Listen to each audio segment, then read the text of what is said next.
just a little bit of a follow-up on the stream that I did yesterday about the origins or the links between the Montessori education model and theosophy, and the fact that Maria Montessori spent World War II in Adyar in India under the sponsorship of the Theosophists, and that Margaret Naumburg, who set up the first Montessori school in New York in, I believe, like 1911, she wasn't a Theosophist, but she was interested in a lot of psychoanalysis, and also, her background ultimately was in art therapy, but in integrative processes and moving into sort of mediumship and channeling. And so I had sort of touched on the fact that I feel like the technologies that they're putting very young children on in the context of early childhood education, also, they'll be pushing learner-centered education, which is in alignment with the Montessori model. And then they're moving the Montessori model either into settings that have ubiquitous computing and surveillance and data analytics, like the Wildflower Montessori smart classrooms, or putting the wearables on the children and sending them out to the forest, or sending them back home, and then the surveillance is within the home. And so the push right now with Jeff Bezos and these very rich billionaires to give low-income children access to high-quality, air quotes, pre-K, I think is linked ultimately to accessing the children in this biohybrid computation in the back end, right? Like on the front end, they'll say it's to, give them improved opportunities, cradle to career, and then they'll be setting up these impact markets and derivatives markets and betting on the children as human capital, and that's all happening in the foreground and the middle ground. But in the background, I really think that it's actually the children up to age 8 in particular who are conceived of as agents to access information in the field that would otherwise be more challenging for adults to access. And individually, it would not be very useful, that data, but collectively, if they can create ubiquitous computing and then feed them into larger data lakes to make identifications around patterns, my instinct tells me that is something that the system would want, that they would want to access the children's creativity and their sort of soul link to the sacred field of cosmic creation, and then harness that at scale through pre-K and through specifically Montessori pre-K, because that's learner-centered or agent-centered simulation modeling in smart environments, that's how it's going to go. And it reminds me, going back to, I don't know, when I was a kid, I don't know when these movies came out. Let me see if I can pull it up. The Escape to Witch Mountain movies, were the twins, and they were psychic, and they had to escape, and they were being tracked for their capacity, their sort of telepathic capacities, and yeah, that really made an impression on me at the time, the Escape to Witch Mountain movies. But maybe there's something to that. And I think, people who do more in-depth work around more esoteric aspects are, probably very familiar with all of that, and the whole, the MK Ultra and the Monarch programs, and then a lot of it overlaps with gifted and talented programs and screening kids in schools for certain abilities and then channeling them into programs. And again, Johns Hopkins is in Baltimore sort of a leader in that area. And again, you've got the Quaker affiliation. And for me, I'm thinking about it more and more that the Quaker tenet is this idea of the light within, like that we all have this spark of the divine. And I think actually that's true. And it's that light, that internal light, that is what the AI systems will never have. Like this goal for generalized artificial intelligence, it's just not going to happen that way. And so, but I think that that's what they're hoping, if knowing that the artificial systems cannot actually conjure that up, that connection to source, that they're going to try to come up with systems, biohybrid systems to harness that's light within. So there's so much that's connected with Johns Hopkins around data-driven policy, which I've talked about with Bloomberg, around applied physics, around embryology, with Carnegie, with these energy fields, with Milton Eisenhower. Jason and I are going to talk about that a little bit more on the Denver trip. Dwight Eisenhower's brother, who was president of Johns Hopkins for quite a number of years and was very central to the applied physics lab. So this idea of neural prosthetics, I think they're selling us this idea that we're going to expand our capabilities by melding with the machines. But I think in some ways the machines are actually really needing us, our biology, our sacred biology as the interface technology. So all of this being said, I had developed this map a year or so ago. This is in the Kumu software. And it was after I had made a site visit out to the Vanguard campus, which is in sort of Malvern, Paoli area on the main line in Philadelphia, not far from King of Prussia. And I have it right here. And so I went out with someone. We had a nice walk. We set some intentions. And it was quite interesting because I think, let me see about pulling this up. The campus itself has a number of buildings that are actually mythological, which I thought was quite interesting. So we set an intention at this Theseus building. I don't know if you can see it right there. This is the Theseus building. And so Theseus and the Minotaur. And then across the way is the Leander building. And Leander, I think the myth of Leander, I'm trying to remember who his love interest was, but she was an acolyte of Venus, and she was locked in a tower over the ocean. And it was sort of a Rapunzel type thing. He would swim across the ocean to be with her. And then eventually it was winter and it was too cold. And, Venus punished him and he drowned in the ocean, in the cold ocean, and his lover, I think, jumped out the tower, sort of thing. So that's Leander, and then over here, I think is, not sure if it's, there's the Goliath building, and of course, Vanguard is all about ships. The British Navy, zealous, the Neptune building. So, so then they have another big building, inside Malvern's new office building known as Neptune. And this is Vanguard. And of course, Neptune is trident and psi and consciousness and field. So I'm really starting to feel like this idea of these mutual funds and everything are actually harmonized waveforms around matter and consciousness somehow, that they have this role to play. And that's why you have these really big hedge funds. And I know it sounds really far out there, but if you look into it, it's quite interesting. And then the other piece of this, so I went out to Vanguard. We set the intentions at the Theseus building because that's perfect for the maze and the labyrinth and the dandelions and the minotaurs. And and then later I ended up going not far, maybe half a mile, and it was this thing called the Burroughs Research Lab. And the Burroughs Research Lab, so this is an article about the history from 2003, the Burroughs Research Center in Paoli. And so the Burroughs was an adding machine company and eventually got into computing. And they had a big computing center at 511 North Broad Street, which is really not that far from my neighborhood. And then eventually, so this is during the Cold War, and they're getting a lot of government contracts, defense contracts to work on the simulation, the Strategic Air Command tracking. So they need more property. This is a scale model of an automatic message processing system which Burroughs is building for the Army. This computerized system will provide a faster, surer means of routing military messages. Burroughs constantly analyzes military requirements and develops methods and equipment to meet them.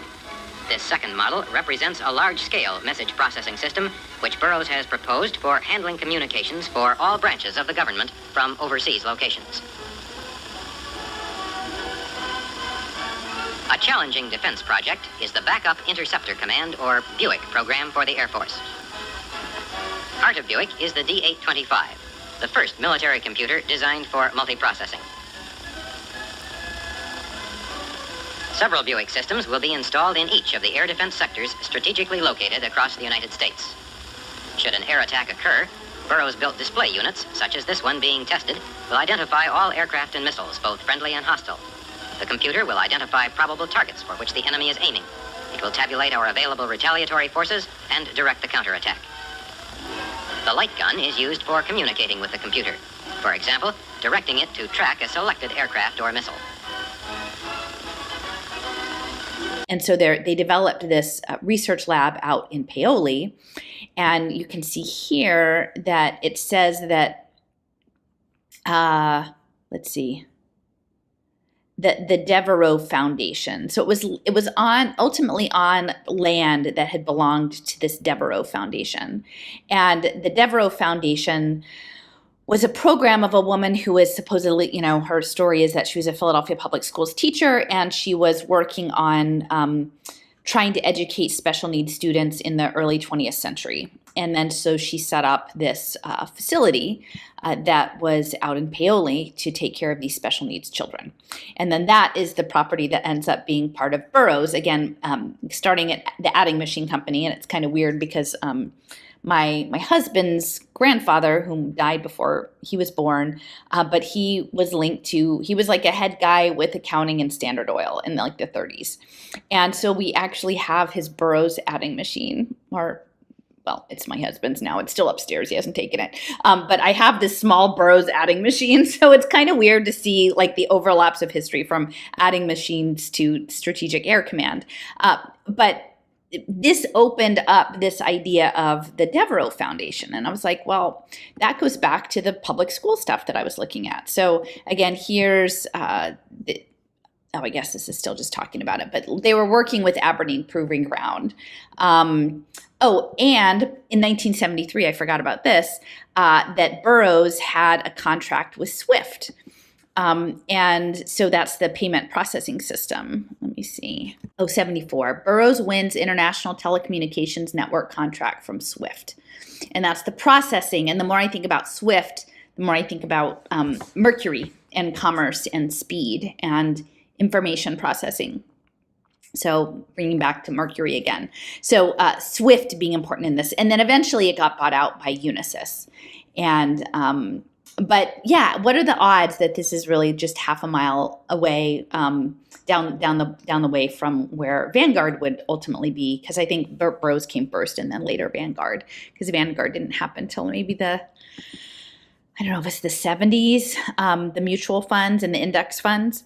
But there's a lot of also big pharma around there. Zoetis was vaccines, and I think actually the Neptune building might have been formerly a Pfizer building. And then in between, and actually on the current site of the Burroughs research campus, when I went there and I set a little intention there, I was looking for a place to like pull over and talk about it because there wasn't a really good place in Vanguard. And I was in a parking lot of an office park, and it was Philips Biotelemetry remote patient monitoring. The biotelemetry is the cardiac monitoring and blood glucose monitoring. And so I've talked a bit about that. Look, and CardioNet founded in San Diego. So we've got that. We've got all the nano and the Navy stuff in San Diego.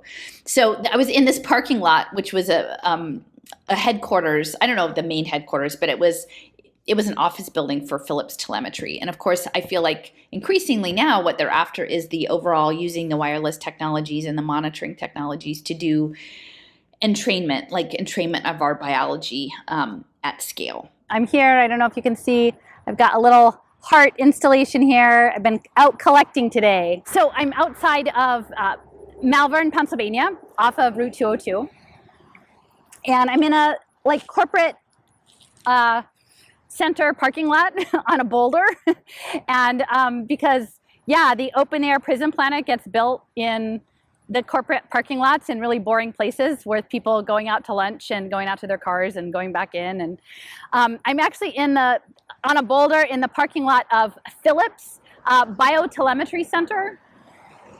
And I had actually come out this morning because I connected with someone out in the Chester County area who also had wandered into all of this stuff through public education. And I'd been meaning for months to get out to the Vanguard campus. And that's the Vanguard Investment Funds, and which is out here by Malvern. And so we decided to meet up in a park, and it's kind of cool because there's a walking trail that runs alongside the corporate campus. And so we met up this morning, and we just wanted to see what we could see. And you know, I brought my basket of stuff, and we had fun. It's a nice day. It's a little warm for September, but it's really nice out. And so we parked.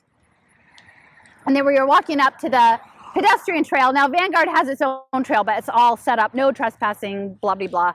Like with their park course, you couldn't go on that. But the main bike trail, I think it's called the Chester Valley Trail. We went down there. And as we were crossing over, you could see the creek because this trail runs along the creek. I guess it's the Chester Valley Creek.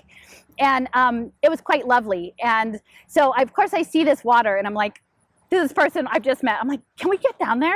Like before we start this thing with Vanguard, I think I'd like to go put my feet in the water because it just feels right. I'm kind of a water person, and connect with nature, see if we can find some stuff. And but what we realized is we're pretty high above the water. This is, you know, East Coast, so it's very wooded. And we're trying to find a way in without getting on a bunch of poison ivy, because there's also a lot of poison ivy here. And hopefully I didn't get poison ivy today. But we managed to find a way in. Giant 5G tower with the really ugly kind where they try to fake out like their trees. So it was like sort of the pole was brown and crunchy, and it had the little twiggy things on top. And so we found there was actually a little road that went into where the off the path that went down to where the water was. But we had to kind of wind around, and it was very odd because this is, again, it's not really a park. I mean, it's like a recreational trail, but there were people in there all spraying.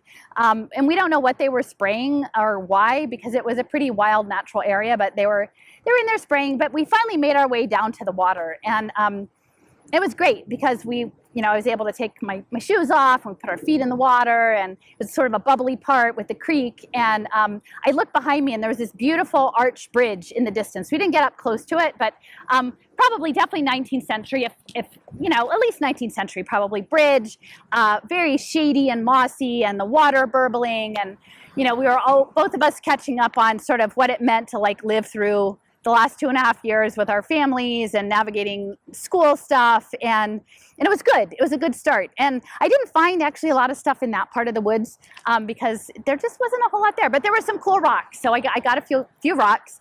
And then we went back up. And the thing about the Vanguard, they talk about how these ESG portfolios, like the holdings, like the three biggies are BlackRock, Vanguard, and State Street, and that essentially the three of them working in unison, if they coordinated, they would control almost all of the voting blocks of the major corporations in the US, right? And the tricky thing about all of this is that, essentially these are set up for our retirement funds, right? Our 401ks. They take away pensions, they give you a 401k, but you're not really actively managing that 401k. They're like, put it in an index fund. And that's what the gentleman who created Vanguard in the mid-70s, his name was John Bogle.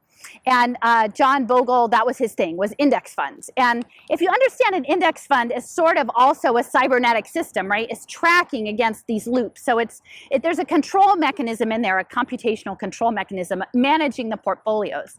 And that's what Bogle was about. I think he was born in Montclair, New Jersey, and he went to Princeton and he worked for a fund, but like most of his life was spent building up Vanguard.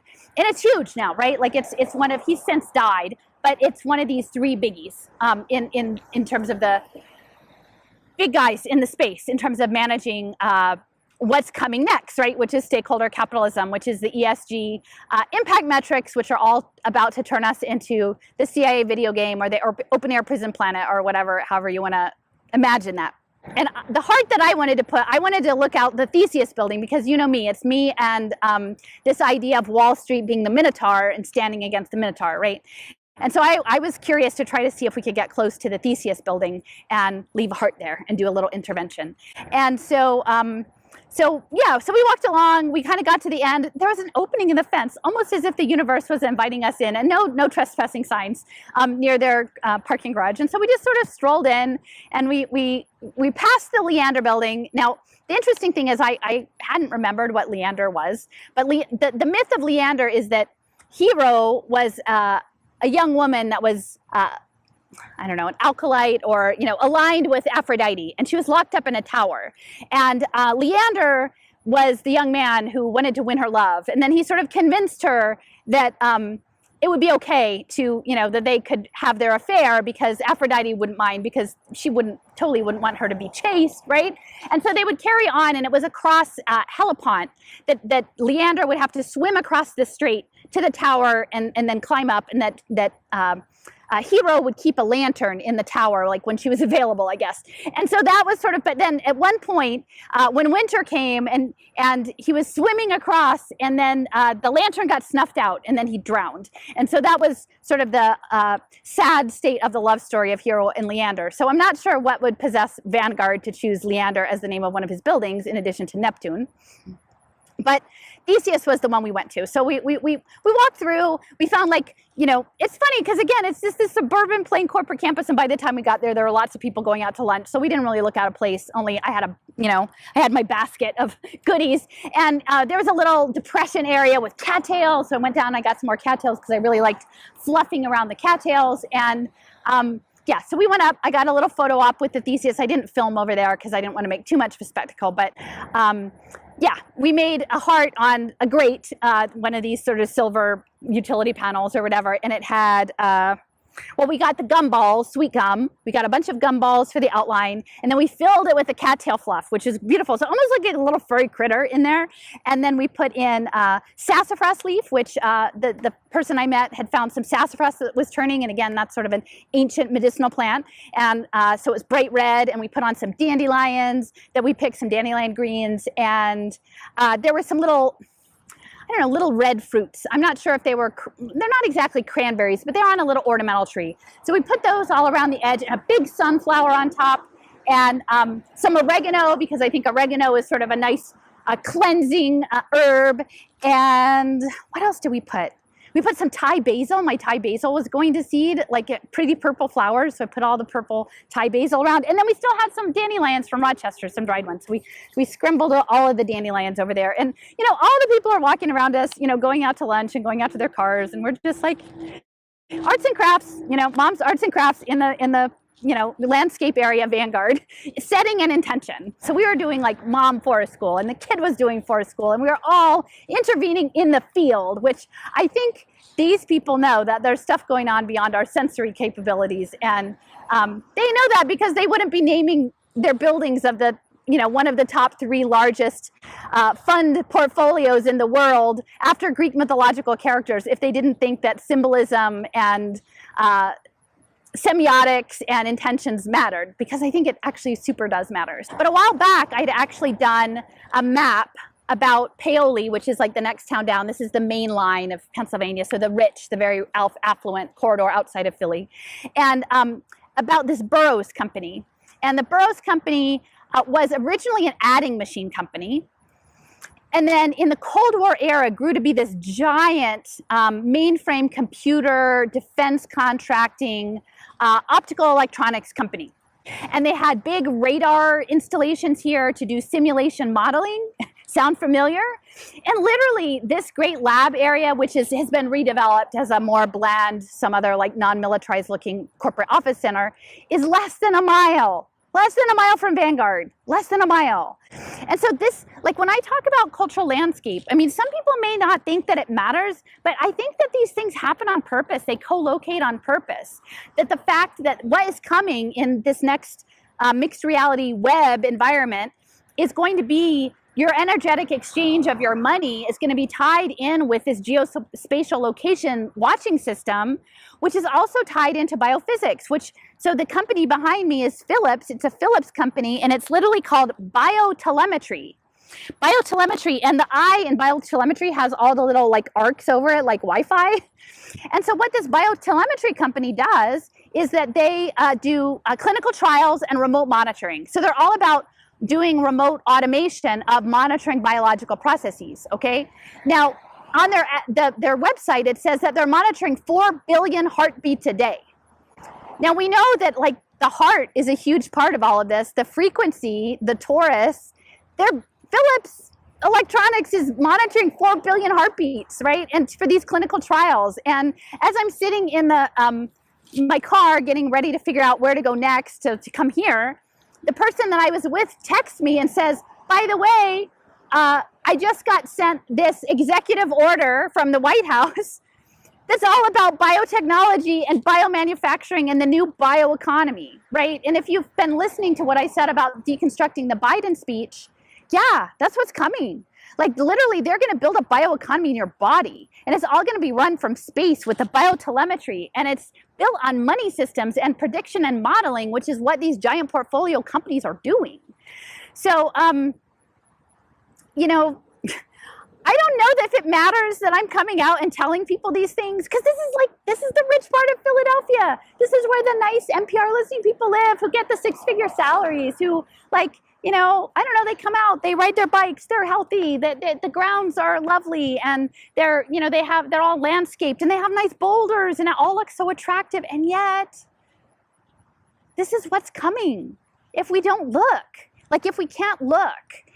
And, you know, when I was a kid, you know, my parents were pursuing the American dream. You know, they were first generation college and making their way, and my dad had a job in corporate America, and you know, they were doing the like buy the starter home and then try to level up in the suburbs. I always grew up in the suburbs, you know. Now I've been in the city since the mid 90s, but I was a suburban kid. Like we were always moving to the neighborhoods where they had the next set of popsicle trees, and you know, the other kids were, their parents worked for IBM or GE or whatever. Like it was pop-up culture, it was this corporate culture, and we were never like meant to really think about it. But I always loved like even in these popsicle stick yards, like there were always edge places. There were these edge places. And so, and like when you're a kid, an edge place, something like a strip of woods, like we called it the woods, that might be like 30 feet wide, like not much. Like that would be a whole world. That would be a whole secret world.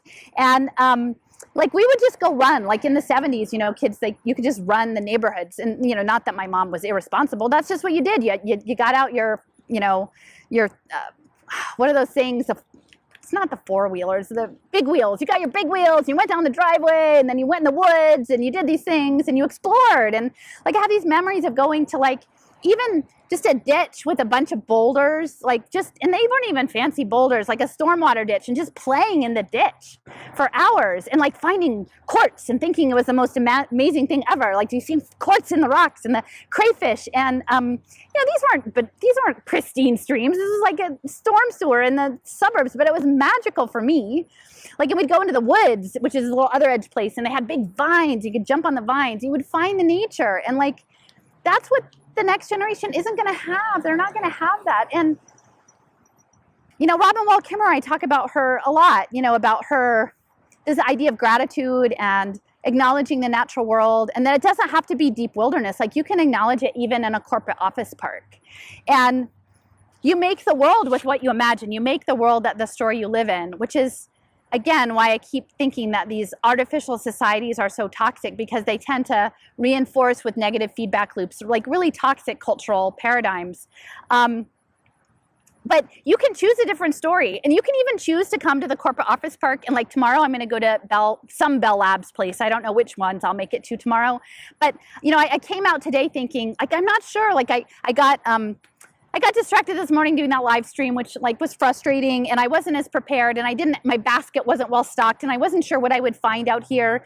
But the thing is, if you trust in the world, you walk out and it's there for you. Like, there's walnuts, there's sassafras leaves, there's gumballs, there's cattails, like all of this in the stupid corporate office park. And so I come here and I'm like, oh, I need to make another heart, but I'm not sure. We used up other stuff. Are we going to have enough? And again, all of the cyberneticists, all of the people who want to tell us that we have to live in a limited world of limited opportunities and control systems because everything is limited, they can't live in a world of creativity. And so I'm thinking, oh, like, do I have enough to make a heart here? Like, what am I going to put on the edge? Like, I need enough to make an edge here. And I thought, well, that's okay. I'll just go look here. Let me go take a picture of the biotelemetry sign, and I'll see what's out there. And you know, if you have the eyes to see it, it's there. And so as I'm walking by, there's a beautiful oak tree. I'm not sure if you can see it. Yeah, there it is. You can see the sign behind me and the oak tree there. And so I'm like, and a lot of times oak trees, they don't have anything. They don't have, the acorns aren't ready, but these were, they had like really nice acorns, both the ones with the caps and they had a whole bunch without the caps. I don't know, can you see? Yeah, you can see. Can you see the caps, right? And so again, it's just, it was there. It was there for me. And I was like, oh, great, caps, that's perfect. And like the thing about these caps is like, this is not cybernetic, right? Like, I don't know how to make you see it better. This is nature's cap. This is nature's circle. Like, and yeah, they're all similar, but they're unique, like us, right? And the scales on the back, like that's this natural pattern making, the spiral, the fractal, right? Like that's where the magic is in that. And you know, it can even be here in a stupid office park, if you can have the eyes to look for it. And so the other thing is there's like these, look at that, like this cool fungus, right? It was under the boulder, right? There was this one, and then there was this one, and this one. So we've got this connectivity. And as I was driving, because this is about 45 minutes from my house, an hour maybe, with traffic. I'm driving out here and I'm still listening to the Orson Scott Card books. And literally, he's talking to the Hive Queen and about like, because he's trying to get access to some new technology and he's trying to understand the Hive Queen. And he's really amazed because he thought that the Hive Queen was a individual, and it wasn't an individual. Literally, the Hive Queen was like a collective consciousness that was called to in another dimension. And he's like, how do you do it? How do you do it? I need to know how to do it. And she's like, I mean, like, how does your pancreas work? How do you think about breathing? We don't think about it. We don't have words for it. We have this intention in the world. We reach for it. We reach in that space. And I think we can get there. And it comes from the beyond. And I think that's these phylotes, that's these phylotic twinings. And darn it, like, again, I'm not saying that we live in a science fiction book, but I'm here to believe that there is some dimensionality beyond which our limited equipment can perceive, and that we can call on it and it can be natural. And we can call on that natural beyond power to help us stand up to this ridiculousness of this Biden bioeconomy, right? Who do these people think they are? How many mistakes have scientists made over the years? How many things did they get wrong? Lots of things, lots and lots of things. And now they're gonna like create a bioeconomy of molecular engineering for sustainability. So anyway, that's what I've got here in Great Valley. It's fascinating to me to make this connection between Vanguard's campus, and again, this is the main campus of Vanguard, and this location, which was the center of these radar installations for Burroughs, that was both doing defense contracting, radar, prediction modeling, lighting, NORAD. Guys, the Cold War was not at all what we were told. The Cold War was for the bioeconomy. Like, let's all go play in the woods for a while and like get reacclimated to what it means to really be alive. Okay, I wanted to add one more thing. I'm inserting the clip of me at the Phillips Telemetry site visit where I made the hearts and I talk about Vanguard and Burroughs. But there was one thing that I don't think I actually included in that chat because it actually happened after I left the telemetry. And on the other side of the street, as I'm driving out like half a block up from the intersection, I noticed to my right that there's this unique sculpture in another parking lot, office building parking lot. So I pull over, and for people who are listening and can't see it, essentially it's metal on a stone plinth in the middle of a bunch of grass on the literally just the edge of the office parking lot, and it's 2 cubes that are they're not solid, they're like lines, and they're on an angle, so like tumbling, sort of like dice, two, and then they're connected by spiral loops.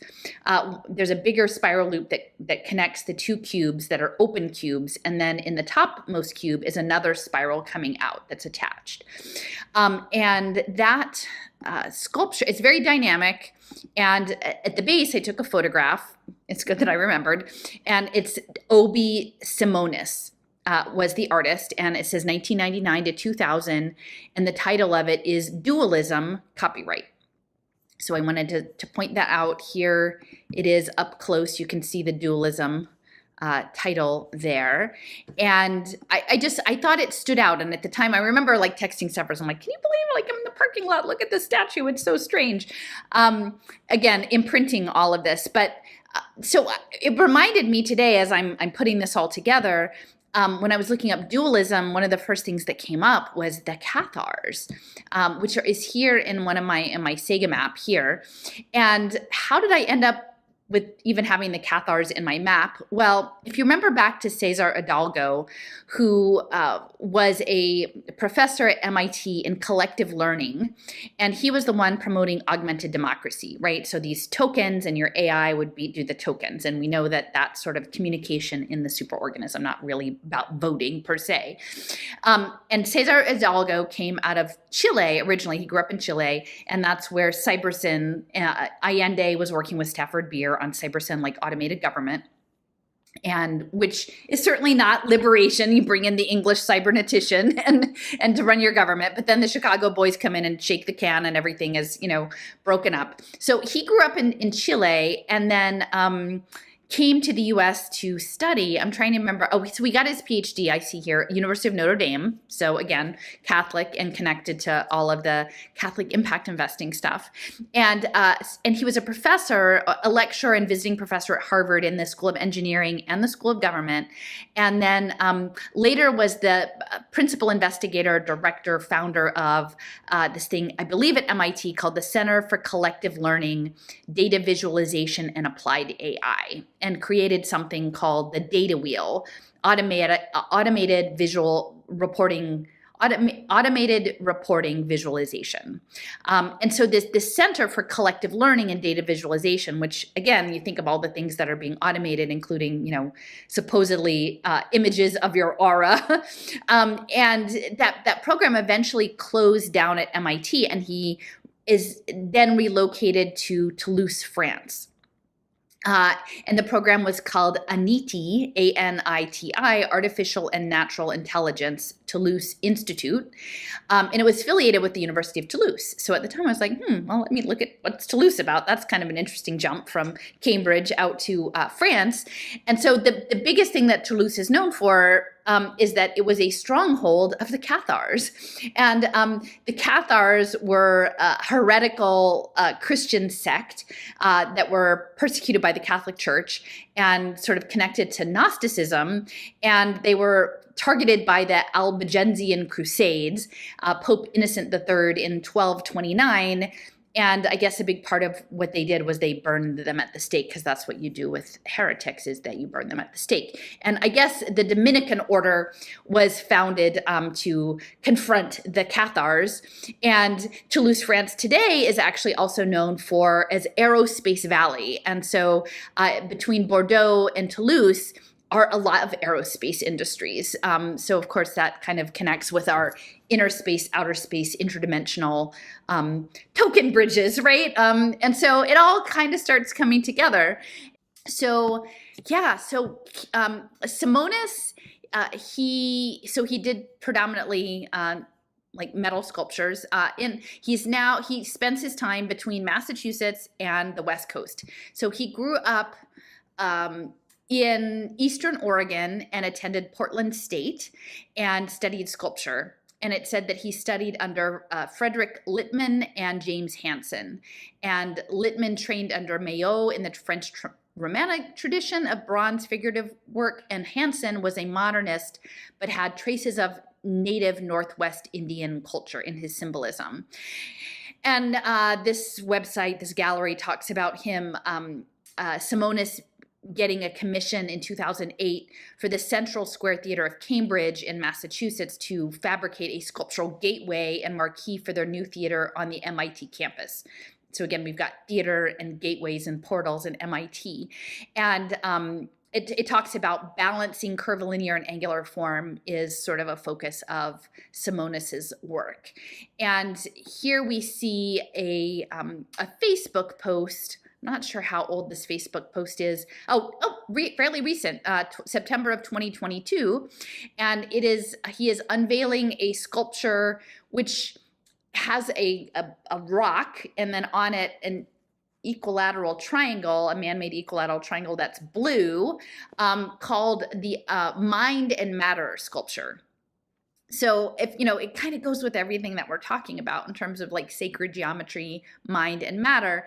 And so when I was looking into dualism and the Cathars, what it said was, it's kind of an interesting article from 2015 called Fires in History, the Cathar Heresy, the Inquisition, and Brulology, which I guess is about fire, people being burned at the stake. And so, so they were burned on pyres, the Cathars, for, essentially a lot of people talk about them like Western Buddhists. And the dualism that they espoused was the idea of, light, dark, good, evil. It says that it's an heir to Manichaeism, a dualist philosophy dating from the 3rd century, founded by Manes or Mani, born in 216 AD in Babylonia or Persia. And it says it originates in the Middle East, holding that absolute duality exists between two principles, good, evil, spirit and the flesh, light and darkness, God and Satan. It is a syncretic form of Zoroastrianism, an ancient Iranian religion dating from around 600 BC, derived from Mazdaism, which originated on the banks of the Indus, and of Gnosticism, 3rd century AD. It was considered as the most fearsome enemy of all other religions, and Christianity in particular.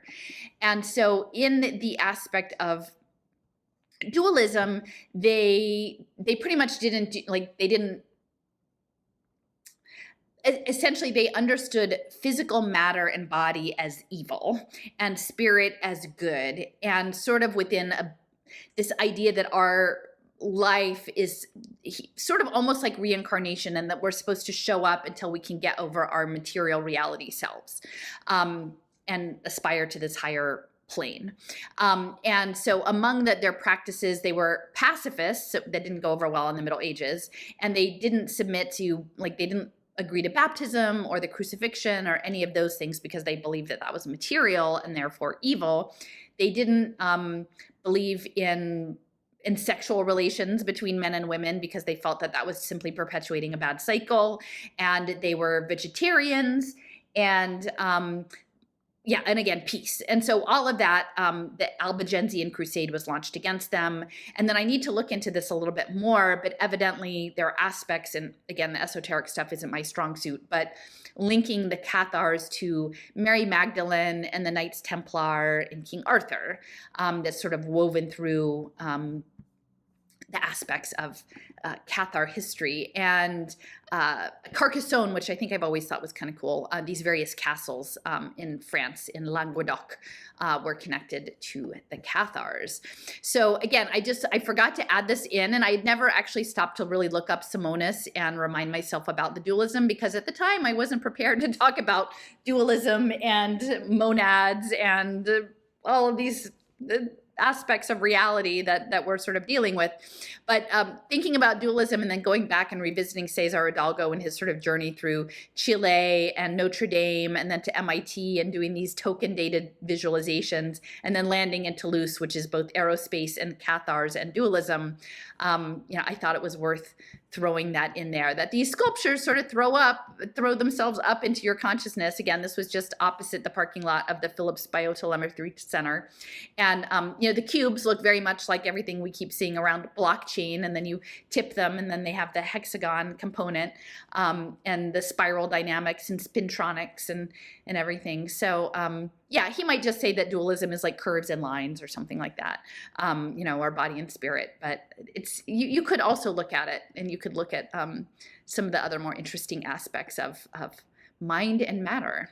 So all of this stuff was happening in Paoli that I thought was really interesting. Oh, and the other thing that goes back to my impact finance work is that we've got B Lab, which is a 5-minute drive from Paoli, and B Lab is this infrastructure that's going to measure the benefit corporations. So the Global Impact Investment Network, the IRIS, that and it's called the iris is this rating system, and Jinn, G-I-I-N, sort of like genie or Jinn, G-J-I-N-N, but it's G-I-I-N, but it's sort of, you can pronounce it the same way, that this Jinn was also just right in the same area, like 5 minutes. This is all within sort of 5 minutes of each other. So now evidently Global Impact Investment Network has moved into downtown Philadelphia, 18th and Market. But the B Lab that was tracking the benefit corporations, the authorizations, initially started out in Berwyn. And it's this old, like little old train building down by Berwyn that I've visited before. So it's only 2 miles to Villanova University, and you can sort of see that on the map. The drive time is 5 minutes, and it's about like a 2-mile trip, 2.1 mile trip. And the importance of this is that Villanova sort of has this center. Again, we're thinking about the whole Catholic Church and everything. And I know, like, essentially, I don't know if they excommunicated Desjardins, but now he's coming back in the fold again, and was a Jesuit. And he was the one who, along with Vernadsky, posited the noosphere, the global thought form. So he was actually awarded a special medal at Villanova University in 1931, I believe. Actually, 37. He won the Mendel medal. And so he was very much lauded at Villanova. And he came, I believe that he actually came to Villanova to visit. And there's this woman, Ilia DeLeo, who has a number of different academic appointments, but she is also teaching at Villanova, and she's an expert in Desjardins. And she often speaks about Desjardins and sort of this noetic convergence and technology, and that we will be improved through technology. And so it says that she was teaching in the fall of 2023, Faith, Reason, and Culture and Technology, Evolution, and the Human Person at Villanova. So I thought it was really interesting that Global Impact Investment Network and B Lab that was doing all the measurement for the impact is really just a couple miles up the road from Villanova itself.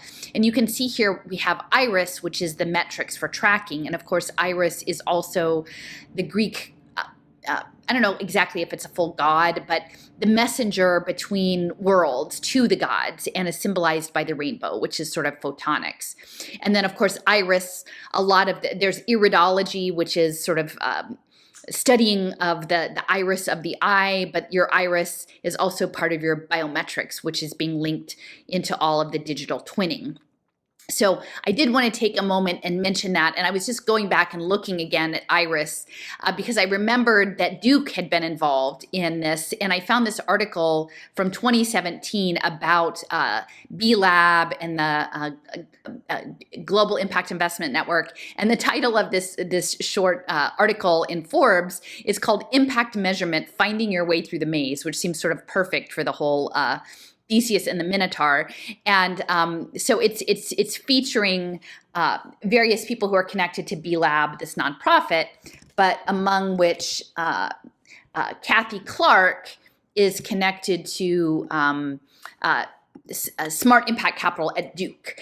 And at the time that I was doing all of this research and I saw that Duke was part of the IRIS metrics protocol, that they had an involvement in that, I didn't understand really Duke's connection to J.B. Ryan and parapsychology.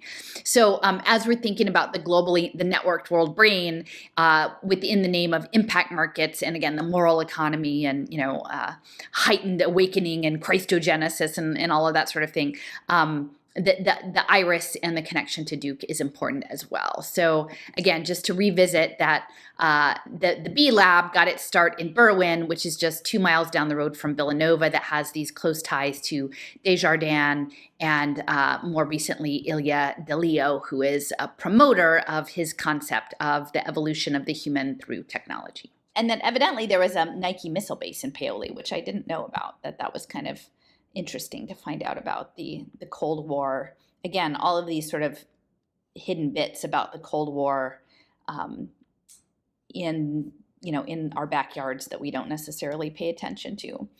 And so I was looking at Devereux because, so the Devereux ended up being purchased, and the Burroughs Research Lab was on part of that property. In October of 1951, the Burroughs Adding Machine Company of Detroit founded which was founded in 1886, announced a plan to build a $2 million electronic research laboratory in Paoli on a 12-acre plot bordered by Old Route 202, now Route 252 on the east, Central Avenue on the north, a Devereux Foundation property on the west, and Pennsylvania Railroad tracks on the south. And then I believe they ended up like taking over the Devereux Foundation eventually because it just expanded. Eventually, Devereux, they moved across the country, which was, to me, it seemed like a strange choice. So Devereux eventually became known as the Advanced Behavioral Health Program, and it was working not only with children, but I think adults who had, health conditions that limited their ability to live independently. They moved over to, and they created something called the Devereux Ranch School, which was in Goleta, California. And so part of the reason I'm doing this today is that my friend, Washington Sean, who grew up in Ventura County, which is sort of bridging between Santa Barbara and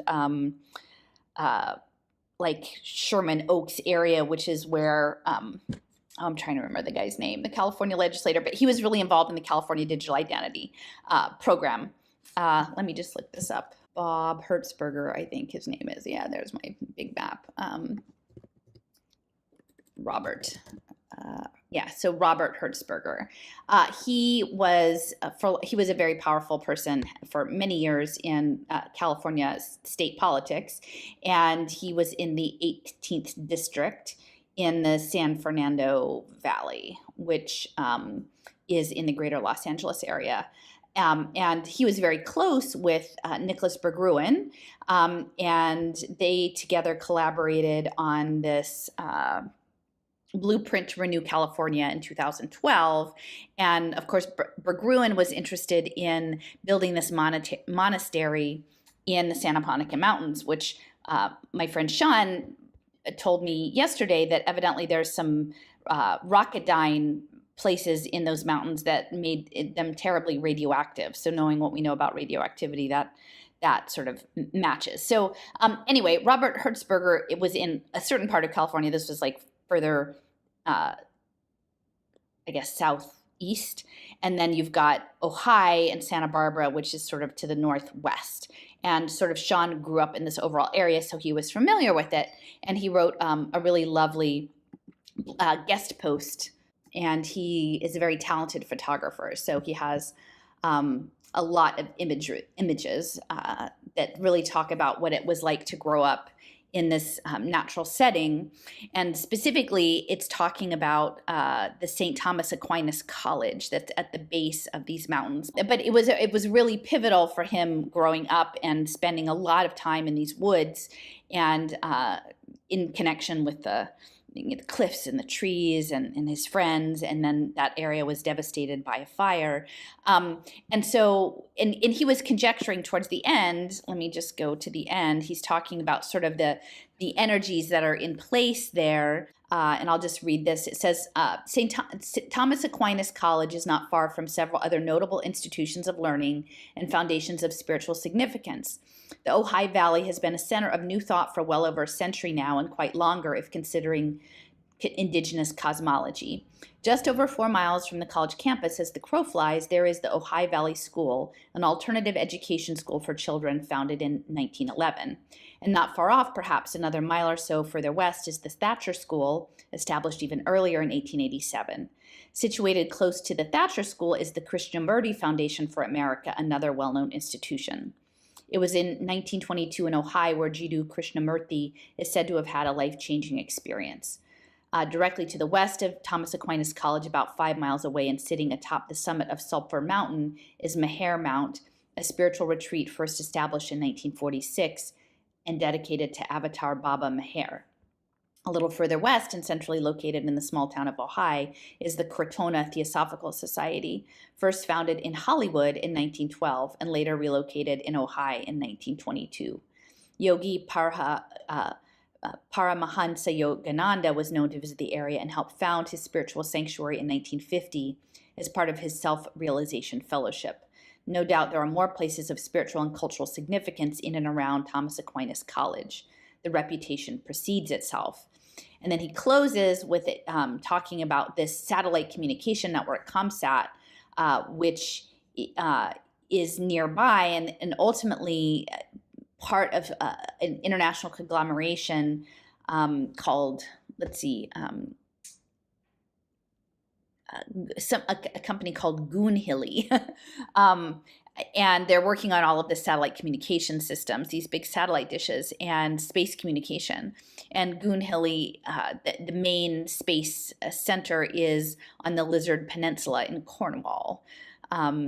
So anyway, it's a very lovely and poignant memoir, and I would highly recommend you guys go over to my blog and give it a read. But this is the reason I wanted to go back and sort of link together. Again, it's almost like sometimes I say to people, like, we're just not in the same problem space. Like, we just don't understand information the same way. And not that it's like wrong or somebody's right. We're just not operating in the same layer of information. And so I feel like there's some of us, increasingly sort of a small group, that are in the same layer and exploring, and Steffers is one, and Sean is one, and a few of other people, and Jason and Lynn and Brandy and we're trying to sort of get in this problem space and push and pull it apart. So what would link my current side of the country on the east, this Paoli that has, again, Paoli, Malvern, very, Berwyn, very posh, very expensive. I'm in Philly, we're scrappy Philadelphia, but like out on the main line, which is the railroad line, the richest counties in Montgomery County, I believe, in Pennsylvania. And that's where the power is, right? That's where a lot of hedge funds are, and a lot of finance. So I want to mention too, when I'm talking about the Deo Foundation, I pulled up their, so you see there, Unlocking Human Potential. And I'm feeling increasingly like this is about, again, this human potential movement, right? Or self-actualization. And that's, if you go back to Trent McConaughey, and he's talking about using tokens and putting our brain, and sending it into outer space outside of our, physical body, because primates and cans won't work well. So if you're imagining that some of this is not just about portable mind, but also about certain kinds of minds that are useful computationally, that maybe we're not going out into space, but maybe the space is inner space or interdimensional space, that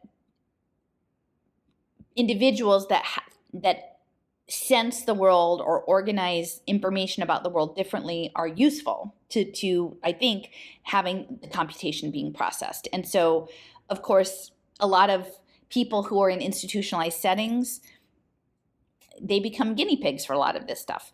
And so I feel like, I'm not pointing fingers at Deo per se, but it's an interesting history there. And so in looking at the board, which I often do, again, I'm not trying to say good, bad, what have you. I mean, evidently she and her husband have adult children who are on the autism spectrum, right? And so many, and if you have resources, she was an investment banker from Singapore, you want to put money into figuring out how to, support research that might help your children, right? Live good and happy lives.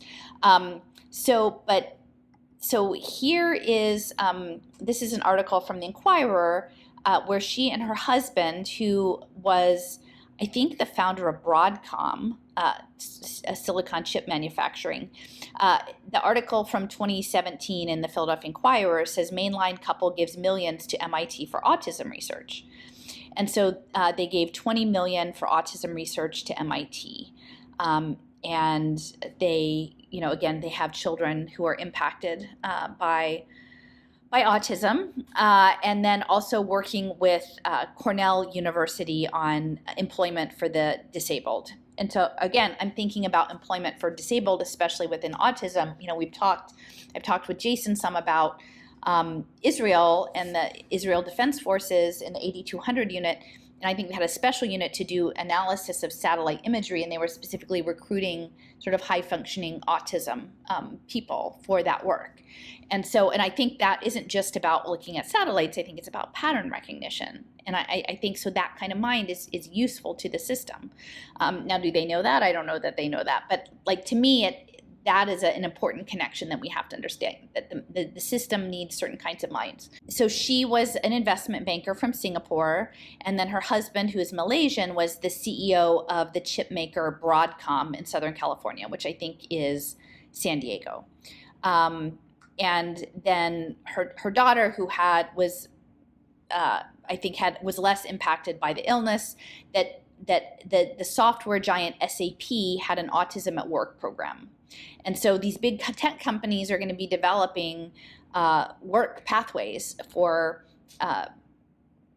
workers who are on the spectrum, but are able to function in a work-based setting. And then increasingly, it's not even going to be that you have to come to an office, because I know, like, from a sensory stimulation standpoint, social comfort standpoint, that's not great for a lot of people on the spectrum. So now with remote work, they're just going to be able to work from home, and then they'll be able to literally tap in to how their mind works for these technologies. And so, I think that this is important to consider when we're talking about, NGOs that are working with these communities. Not that necessarily anyone that works in them is intending for this to go terribly wrong, but like, I think we need to consider, like, what is the overall scope, like what is the future of work for people with what we might call developmental disabilities or something like that. It's just their minds are working differently, and those kinds of minds are actually going to be super important. So the other thing is that they have founded something called the Young Tan Collective, the Center for Bionics. And let me just see where it is. So it's at MIT. Okay, so it's so beyond the autism work, they have this collective of 5 distinct units on improving human health in the McGovern Institute for Brain Research. They're working in autism, and they're working in molecular therapeutics and bionics. The K. Lisa Yang Center for Bionics pioneers transformational bionic interventions across a broad range of conditions affecting the body and mind. Based on fundamental scientific principles, the center seeks to develop neural and mechanical interfaces for human-machine communications, integrate these interfaces into novel bionic platforms, perform clinical trials to accelerate deployment of bionic products by the private sector, and leverage novel and durable but affordable materials and manufacturing processes to ensure equitable access of the latest bionic technology to all impacted individuals, especially those in developing countries. Going through the bionic stuff, I had to pause and just be like, wait a minute, how can we get through this without talking about the bionic woman? And I'm a child of, born in the late 60s, so definitely television era of the late 70s and early 80s. And so, the Bionic Woman series was 1976 to 78, but I'm sure that there were reruns like throughout my childhood. And so for people who aren't familiar, there were two, the $1 Million, I think the $1 Million Man, the $5 Million Man, and the Bionic Woman. And so they were, essentially the setting for those, sort of their backstory links to Ojai and like top secret agents. And then they, have accidents, and then they get, remade as super strong. Steve Austin is the $6 Million Man, right? $6 Million Man. And yeah, the Bionic Woman wasn't that expensive. But they had a love interest. And then at some point her body rejected her bionics, and then she almost died, and then she was saved, but she forgot about being in love with Steve, even though they were getting married. And so he tried to bring her back to Ojai to like rekindle their relationship. She almost had a breakdown. They had to take her to Colorado Springs Air Force and resituate her. And then a number of her TV shows, the Bionic Woman shows, were set in Ojai. So anyway, just wanted to put in that little pitch there for the Bionics, because let me see. So Jamie Summers is the fictional character. I'll just touch. So she was a former professional tennis star who almost died in a skydiving incident. and she becomes the first female cyborg. And she has amplified bionic ears, and she has extraordinary strength in her right arm and legs. So she can run 60 miles an hour. All right, so she's the third cyborg following the astronaut test pilot Steve Austin and the race car driver Barney Hiller.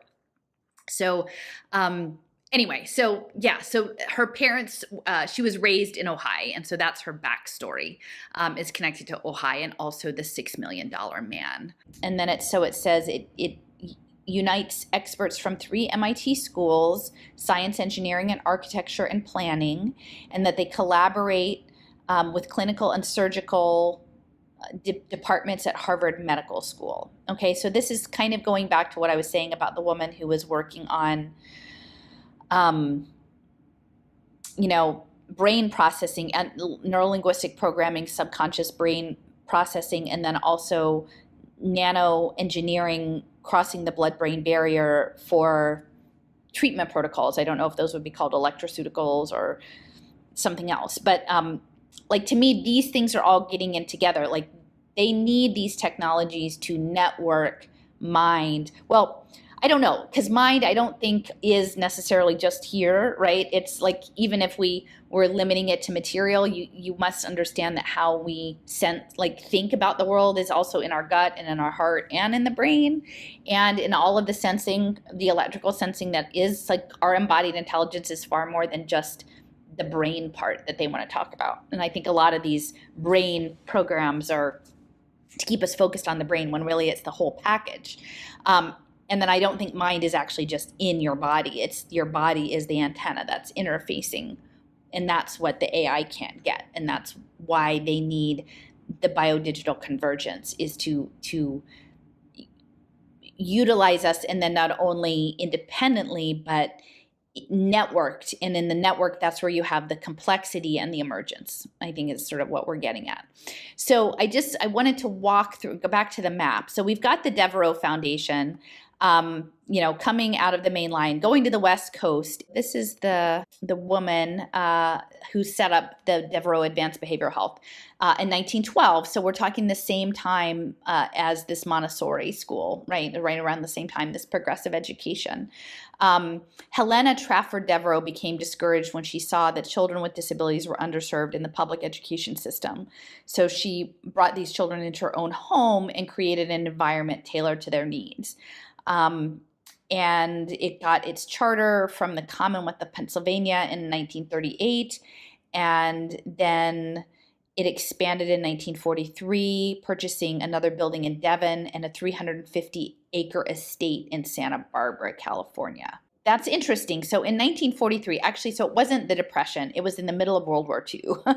So that's kind of interesting, right? Given all of that was going on, especially on the West Coast, because the West Coast was, there's a lot of militarization going on there, and that they bought this 350-acre ranch on the other side of the country. Had one more thing that came up today that I wanted to include, and I didn't say a lot about max factor yesterday, but I wanted to say a little bit more because something has come up that it's kind of an interesting synchronicity for me. So again, Max Factor, he was essentially the pioneer of Hollywood makeup and then selling makeup to people so that they could be like their favorite actors. And he was on the board of the Devereaux Foundation and helped facilitate their move from the East Coast to Goleta on the Campbell Ranch. And so I'm not sure exactly why or what his direct connection was, if he had somebody that was impacted or if it was just in his own interest to have the Devereaux Foundation move across the country. But he was part of that. So here we've got just a picture. This is from the Max Factor corporate website. It's very glamorous, and it says that in Hollywood's golden age, when it came to makeup, only one name was on the lips of all the screen stars.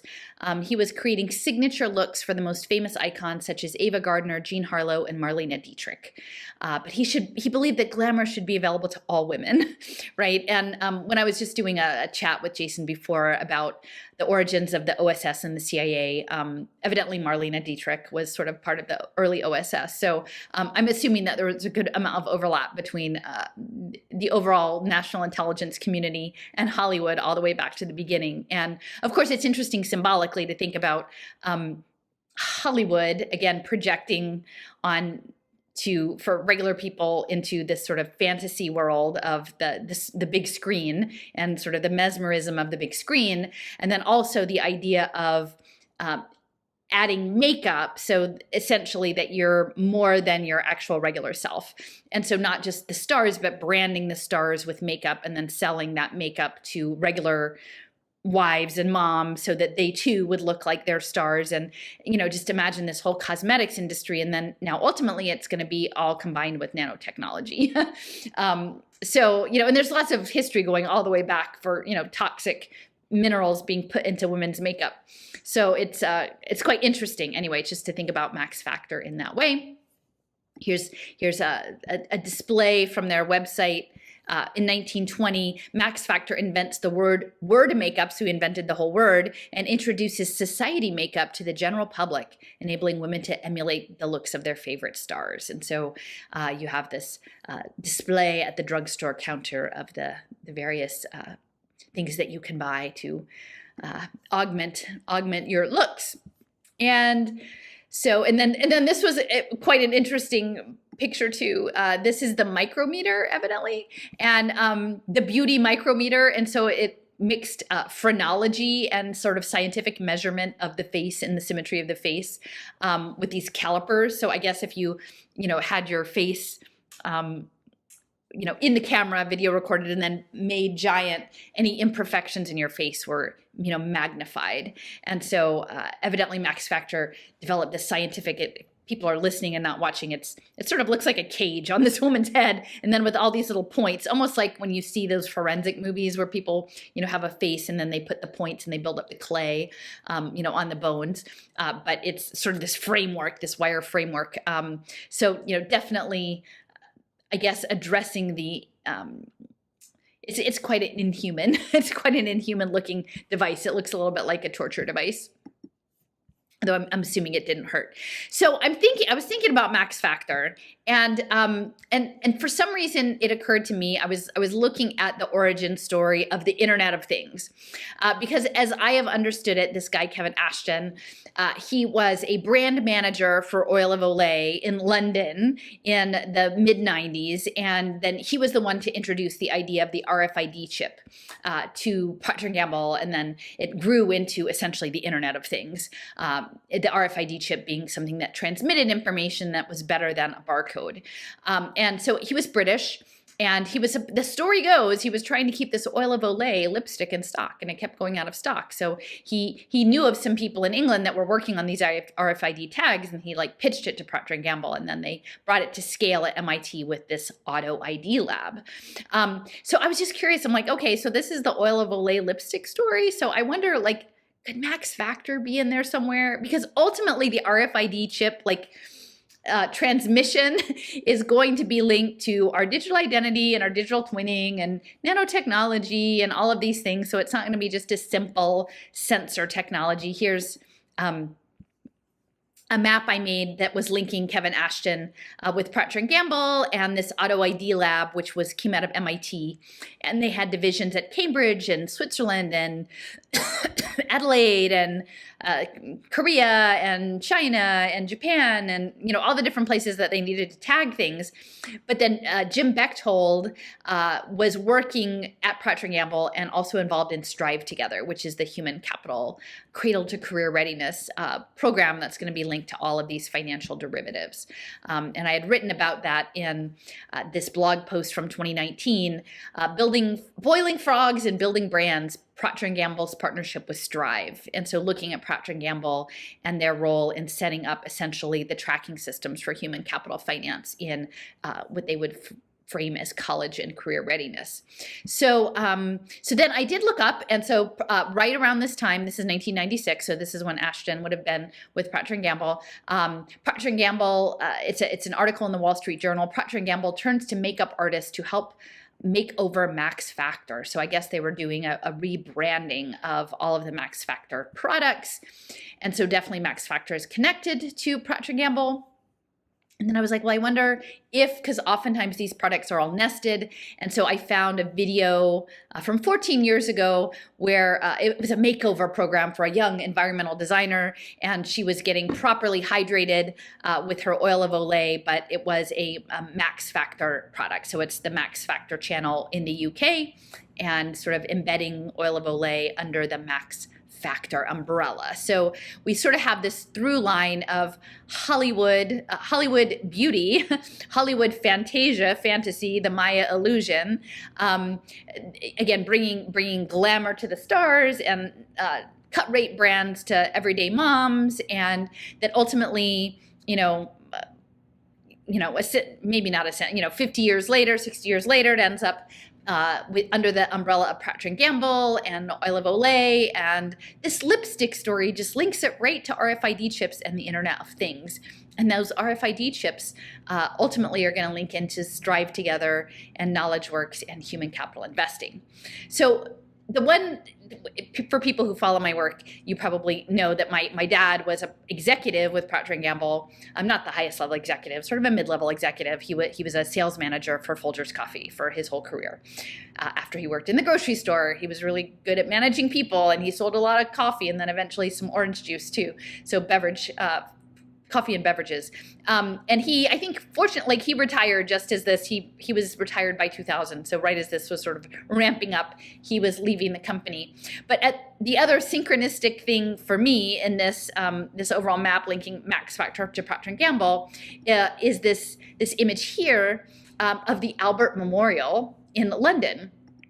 Because at the same time that Kevin Ashton was working on proposing the Internet of Things and the RFID chips to Procter & Gamble, that this was in the mid-90s, and I was in my graduate program and my master's program at the University of Pennsylvania, and it was in historic preservation and cultural landscapes. And I was really fortunate to take advantage of 2 summer programs while I was at Penn, and one of them was in the Southwest, which was wonderful, and I'll be talking about that a little bit with Jason in the context of our Arkansas trip. But the other one was in partnership with English Heritage, and we were in, I believe it was like Portsmouth or something. It was like a conservation area in a fort. But we did have a week in London, and so we went around on all of these different buildings under construction and had the hard hat tours and, check them out. And so one of the places on the tours was this Albert Memorial refurbishment. And so it started around 1990 and it finished in 98. So we were there probably in 94. And I remember vividly, so it's this Victorian pile, sort of, stone with a lot of metalwork on it. And, I remember being on this structure on the scaffolding and looking at it, and they're saying, yeah, we keep track of all of these little tiny bits and pieces, all these little bits and pieces of metal that we're taking apart to clean with these RFID chips. And so literally I was in London looking at the future of the Internet of Things, which was sort of launched by the company that my dad worked for his whole career. And then here I am in historic preservation, right? I'm not there for finance or technology or anything, but I have sort of this little peeky window in on the future of things. So this is just a minute long, and but I'll play it for you. This is a little bit about the Albert Memorial, and you can sort of listen to it and picture me up on the scaffolding with a bunch of other Penn graduate students learning about RFID chips.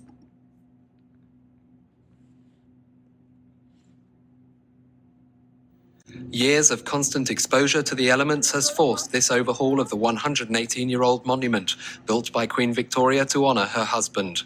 Inspections revealed corrosion in supporting beams, leaks in the drainage system, and damage to many of the statues. At one point, the memorial was facing demolition. Now, contractors James Longley have constructed what's believed to be the world's highest freestanding scaffold to enable experts to discover the extent of the damage. Today, Heritage Minister Baroness Blatch officially topped out the structure. Standing at 180 feet, it will enable close inspection to go ahead without fear of damaging the monument itself. But it could be 10 years before the wrapping comes off and a fully restored Prince Albert looks out over London once more. So there you go. All those little bits and pieces, those bits and bobs, those were all tracked on RFID chips and like little Ziploc bags. And I was up there on that scaffolding in the middle of the process. And then eventually all of that, those systems would be incorporated into supply chain management and into Procter & Gamble, and then into human capital management, and then into the, I guess, ultimately consciousness management, right? These cloud mines and blockchain mines, if we go along.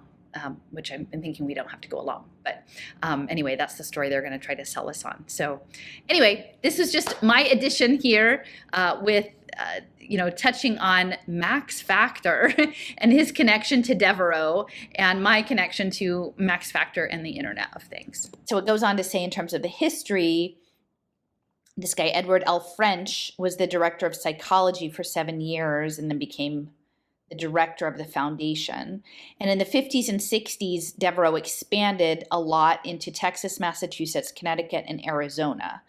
And then it started doing partnerships in research with Teachers College of Columbia, University of Pennsylvania, Penn State, and Bryn Mawr, among others. And so using the kids, to do research. And again, I'm not saying inherently it's bad to do research, but I know ultimately these are all the same schools that are setting up these young people for social impact finance commodities. And then, so they buy this big ranch in 1943 at the height of the Second World War. And then the ranch itself was located on something called Coal Oil Point, which was an oil seep off of the coast, and it was sort of acknowledged as sort of sacred by the original people of that area. And then the oil seep was mined by ARCO, and you can see here there's this is an article about this oil platform off of Santa Barbara, and then eventually it was abandoned. But that oil seep was run by ARCO. So here is another interesting bit of information. I'm going to go into this a little bit more with Jason, but we did go one day and he showed me this crazy sculpture that's in Denver called Articulated Wall. And it's by this guy, Herbert Baer, who is a Bauhaus architect whose mentor was Wassily Kandinsky, and who was a theosophist. And if you look at the side of the wall, it looks almost like Jenga blocks, like nobody knows what to make of it. But I think it's waveforms. I think it's a hat tip to the nature of reality in these waveform systems. And so it turns out that Baer was the in-house corporate architect for ARCO here. And I guess the president at the time was Robert Anderson, and he was involved in the savings and loan scandal. So he was this oil executive, and he had founded the oil deposits in Alaska. And so that was ARCO is kind of linked to the Alaska oil deposits. And then ultimately they were trying to figure out how to get the oil out of Alaska cheaply. And this guy, Bernard Eastland, Bernard Eastland was a scientist working on contract for ARCO.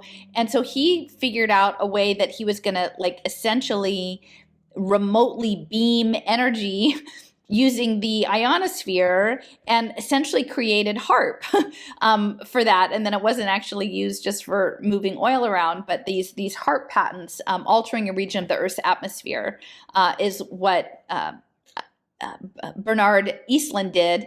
And then a patent in the 80s was assigned to Atlantic Richfield Company, which is ARCO. And then eventually, I think currently it's under control of BAE. So there's a lot of kind of funny things going on when you sort of look at this coal oil seep and ARCO and, Bayer. And Bayer actually eventually relocated to I think Montecito. Let me just see. So this is the Met Metamorphosis. This is Bayer. Does it say where? Yeah. So the artist, he died in Montecito, California. So we'll see Montecito right over here on the map. And this is where the Foundation for Integrated Education had one of their conferences in 1949. And that's Fritz Kunst. And of course, as Sean had mentioned, Sean had mentioned that there was all of this sort of alternative education going on in this overall region of the Ojai Valley and Santa Barbara, linked to theosophy and Krishnamurti, and I think it was the Happy Valleys, the Happy School. I'm trying to remember. Oak Grove School. He founded the Oak Grove School, and I think there was another school that was founded, but they had a falling out, and so he went off and did his own school. So anyway, so I just find this all very fascinating, like how these things come together. Okay, so we've got Paoli with Vanguard and Burroughs and defense contracting and B Lab and sort of finance running material reality. And then you've got the Devereaux, so you've got the special needs kids in the mix, and then they go over to the other coast at the end of World War II. And it's interesting because so the former board chair was actually Max Factor. He made out his money in makeup, and he was connected to the Devereaux Ranch School. And so I was trying to see if Max Factor had ties to theosophy, but I didn't see if he did. So now Devereaux is still around, right? They expanded a lot in the 50s and 60s. They had all of these research partnerships. And then so what we have now is these early child behavioral assessments for children. And again, it's called the Devereaux Early Childhood Assessments. And so they're getting the data on all of the kids. And then this data is all about the measurement, and then you can use this for these impact markets. So this is grants for the US DOE. Let me see. DECA comes up. Yeah, social emotional development as measured by Devereaux Early Childhood Assessment, administered in select preschool settings. So the social emotional learning, they are going to set up social emotional learning impact bonds. And I should have probably pulled this up because I did talk about this. It's a lot of it is to achieve early childhood development outcomes. And again, Brookings is deeply involved because they have this universal child care center that they're doing. Oh, here, this is this very first one, this bipartisan plan to privatize the public sector. Because we need individual learning agents. And so in this, I have the whole thing recorded, but I think I did have the clip where I was asking this question. This is me asking the question of these folks about social emotional learning partnerships. This is me at the Dirksen Senate building in 2018, June 21st, 2018, and it was sort of a celebration event for the Social Impact Partnerships Pay for Results Act. And I don't even know how I ended up there because I must have had some Google alert that came up, but I was probably one of the only regular public people in this room. It was several hundred people in the audience. And it's when it really hit me that this was everyone, because the people at the podium speaking were all Republican legislators, a heavy presence from Utah. Orrin Hatch was still alive at that point, and Jim Sorensen was in the room. But then all the people at the tables were the Obama policy wonk people. And then it was probably a couple hundred people in the audience who were all from every kind of nonprofit you could imagine. A lot of them focused on children. And so they had just wrapped up their conversation around social impact bonds and opened it up for questions. So here I'm asking a question about data tracking for social emotional learning, social impact bonds. And these would be about, and the cost offsets for these social impact bonds would be addiction or incarceration. And so unlike the pre-K social impact bonds, where the cost offset was special education and the children were done when they got a year or two of Goldman Sachs funded pre-K, and then they would come in and they would get assessed whether or not they needed additional special education services, and then they were off the clock in terms of being tracked. If social emotional learning was often targeting like middle school kids. And if the offset was addiction or incarceration, my question was like, so how long do you have to be watched for this? And, for the cost offset, because it's not something as clear cut as like, oh, you do it for a couple years and then you go, we assess you, and then that experiment is done. This one would go on seemingly indefinitely. Now, at the time, I didn't know about the soul-bound tokens. And so I think the pay for success interventions are going to tag people with these tokens that follow them throughout their whole lives. And then if they get booked into the criminal justice system, or they get put into a mental health treatment system or what have you, or addiction treatment system, then that's going to trigger different payouts for the investments. But it could happen over decades. And they weren't prepared to say this out loud.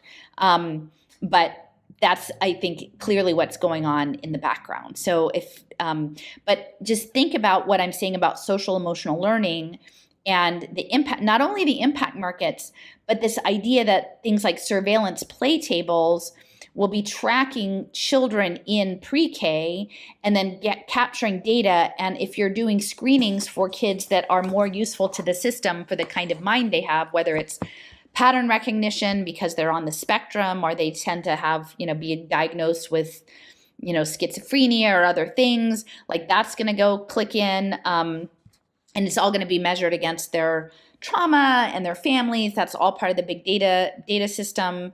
And then maybe if you seem more that you're open to, being a channel to the field, like that's going to be coded in there as well. So, but it's all part of these giant financial markets. And then ultimately, I just feel like the financial markets are somehow mathematical modelings of reality, which is really weird to think about. But I think it's definitely more than just about money and economics as we understand it. Yes, hi. My name is Allison McDowell. I'm a parent. I'm a researcher in education. And I'm here because I have a question about long-term outcomes, because I know a lot of the Pay for Success programs have been started at like kindergarten, like entrance and third grade test scores, but folks are looking at longer term things around social emotional learning, and with cost offsets being future addiction or incarceration. And so I'm just wondering about the ethics of students who may be pulled into social emotional training programs. I know they're looking at that, trying to pitch that in Massachusetts, like at least conceptually, what that would look like in terms of tracking middle school students who get a program over the course of their lifetime if the cost offsets are potential addiction or incarceration. I think the longer term outcomes are really challenging. Government itself, state government, for instance, doesn't like to go beyond a year in waiting for outcomes. So that is enough of a challenge. Finance is willing to go longer than that, maybe 3, 4, 5, 6. You start going at 7, you start going 18 or 20, and it's very hard. I think that at the moment, Pay for Success is probably best suited to the kind of few-year outcomes, even if those nearer-term outcomes are pointing to longer-term solutions. Yeah, and I just add, I think it points us to proximal outcomes as well. There are midpoints along the way that can signal that the outcomes are, the trajectories are moving in the right direction for those kids, for those individuals. That can be part of it. But the very fact that you're looking at this longer time horizon is in and of itself very different from standard practice. So that is very unique to Pay for Success. I just said, even if you're paying for proximate outcomes, like a child who's had emotional distress being kindergarten ready, one could theoretically also, this could kick off a rigorous evaluation of outcomes. The government may be paying for an outcome 2, 3, 4 years later. A rigorous evaluation, of course, could go for great. Kind of one quick thing on our project in South Carolina. We're paying based on things we're going to measure over the first 5 years during the Medicaid waiver period. But the broader study is going to follow other measures as well, including long-term things such as maternal or the child's future incarceration. And we're going to follow the kids over basically 20 years and be able to assess the impact of the intervention on all those things as well to hopefully build a case to support other health investments. So you heard me, and you could kind of see the sense of the room. Now, I will say at the end of that, there was a whole, I was handing out these little flyers, my little homemade flyers, talking about like, don't put children on surveillance play tables, right? And you can kind of see what I'm talking about with these as a scrying device. And, tied to children that has facial recognition and this video surveillance, these mirror-like tables that the children are supposed to play with together, and yeah, so I was in this room, and in the background there, toasting people, toasting with, chocolate-covered strawberries and champagne, them getting this legislation through to do pay for success, to launch all of this. Now, I will say also, somebody just shared with me yesterday, part of what they do is they kind of keep an eye on the Federal Register. And so they were noticing that as of Thursday, November 30th, that the Department of the Treasury had issued a notice for a whole other program of social impact partnerships pay for results projects with $41 million. So, this is all still coming through. And again, they're prioritizing the quote unquote benefit of children.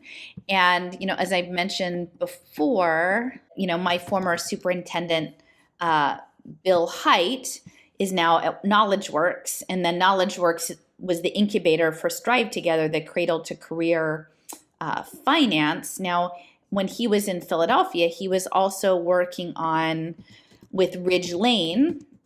And Ridge Lane is this venture development bank, and it's got the whole Laurel Leaves. Ridge is Tom Ridge, former Pennsylvania governor and Department of Homeland Security, and whose credo, on their credo page here, it says, "Our credo for Ridge Lane." Now, remember, they're interested in energy, real estate, sustainability, and education.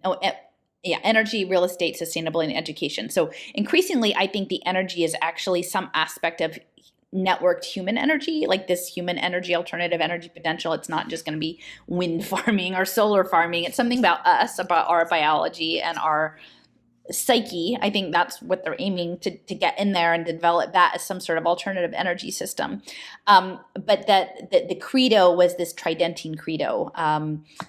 It's very unusual for a venture banking firm to have a musical score on their mission statement page, Credo 7.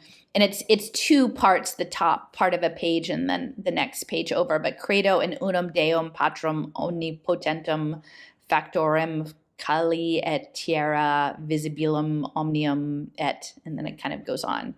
But this is Ridge Lane's program. We run a values-based business where social impact is the primary driver. We are stage agnostic, working with novel companies from idea to venture and growth. We are structure agnostic. It's interesting they keep saying agnostic, even though they have the credo at the top. Working with any entity, whether for-profit, nonprofit, or other. We get interdimensional biofilm, maybe, Bill. We have conviction that personal wealth creation will come as a byproduct of using our knowledge and resources to help scale innovation, and this is all at scale. We take a 360-degree purview, considering all stakeholders in every decision. We leverage the power of cross-disciplinary teams and co-creation. We view capital as a commodity and use it as a tool. We think long-term and execute short-term, never confusing the two. We prioritize facts over opinions and collective wisdom over individual ideas. This is all complexity. We believe in structural and systemic change. We choose quality over quantity. We conduct root cause analyses to produce exponential outcomes rather than solving incremental problems. And so this is Ridge Lane. We're on a journey. And so it's important to go back and revisit where we were, because you hopefully, if you're paying attention, you get more information and then you readjust course and understand things in a more comprehensive way. So this is testimony I was giving in the School Reform Commission in Philadelphia in May 17th, 2018. Now, I didn't know really at that point, my lens was education privatization, concerns around tech, and concerns around financial derivatives. I had no idea about complexity. I had no idea about nano electronics. I had no idea about the noosphere or emergent superorganisms or the nature of material reality. Those weren't anything that was on my horizon. And yet, I put them on point that and then shortly thereafter, Height dropped off of the Ridge Lane program. But just going back, we know that Lynn has been sending me some things, I was talking about Evan Baer going to the Vatican. This is Evan Baer at Learn Capital. That the things that are underway, they keep going, because Lynn just sent me another thing about that Dallas innovates. Yeah. This is the Montessori, free Montessori Bezos Academy preschools coming to Dallas. This was in 2022. So we know that that's going on. And then recently there was another, this is Strive Together. So this is what an extension of knowledge works about equity in schools. Of course, CIPRA, which is what I was just talking about, is supposedly funding this early childhood education. And, we talked about the Federal Register. Again, to me, that this is the scrying. These are scrying tools of children, like accessing children's imaginations and then feeding the data back into the machine learning. Essentially, like Lynn was saying, that there was like $140 million that was going into early childhood education in Dallas. So they're pouring it in, and it's going to be linked to opportunity zones, I think, and charter schools, and the Montessori model is probably going to be a piece of that. So let me just go ahead and play this bit of me, a blast from the past from 2018. Ridge Lane Limited Partners is a merchant bank co-founded by former Governor Tom Ridge and R. Brad Lane.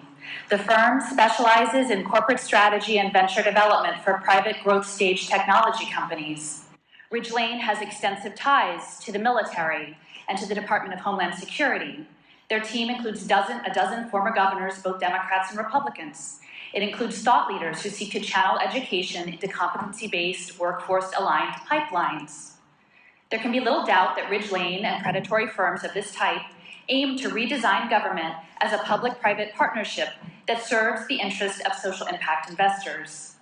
In education, this will happen through pay-for-success provisions embedded in the Every Student Succeeds Act. Dr. Haidt, I was dismayed to see you listed as a senior education advisor on Ridge Lane's website. How can you, in good conscience, serve as an advisor to a consulting firm that views public education as a vehicle for profit-taking? Our system is far from perfect and was never intended to serve all children well, particularly Black and brown children. But you actually believe partnerships with defense interests and hedge fund managers will create authentic, empowering learning experiences for Philadelphia students. Clearly, your motives align with those of the elite. Should we not be suspicious of plans to create an energy pilot program at Strawberry Mansion High School when Ridge Lane has its hands in sustainability ventures? Shouldn't Ridge Lane's ties to real estate development give Strawberry Mansion residents pause? They have legitimate concerns that proposed school transformation could result in them eventually being gentrified out of their homes. If information technology should end up being proposed as workforce training at the school, would parents have to second guess if you're prioritizing the interests of students or investors? Will the 21st century workforce programs you offer end up weaving their children's futures into Tom Ridge's war and security state machine? As Philadelphia schools transfer to mayoral control, it is our obligation to ensure that they are not being handed over as points of extraction for private profit. We demand public money for public schools that serve the will of the people, not the war machine, not private capital, not big data. Tonight, I stand with W.E.B. Du Bois on the side of peace and justice and truth, and I wish to confirm if you are in fact serving as an education advisor to Ridge Lane, and if the answer is yes, do we have a right to know what services you render and how you are compensated? Thank you for the question. And yes, I am an advisor for Ridge Lane, and just in an advisory role. So I'm on a call every other month to talk about educational issues. I don't participate in any businesses associated with Ridge Lane or anything else associated with the School District of Philadelphia. And I will ask that our General Counsel also talk about the process we use to actually get that approved and vetted so that there are absolutely no conflicts with respect to how we do business and what vendors we use. But it is an investment vehicle, correct? I mean, it would presume I'm not that. advising on investment. No, not the nature, but just by participatory, that education is a legitimate business investment interest as opposed to a public.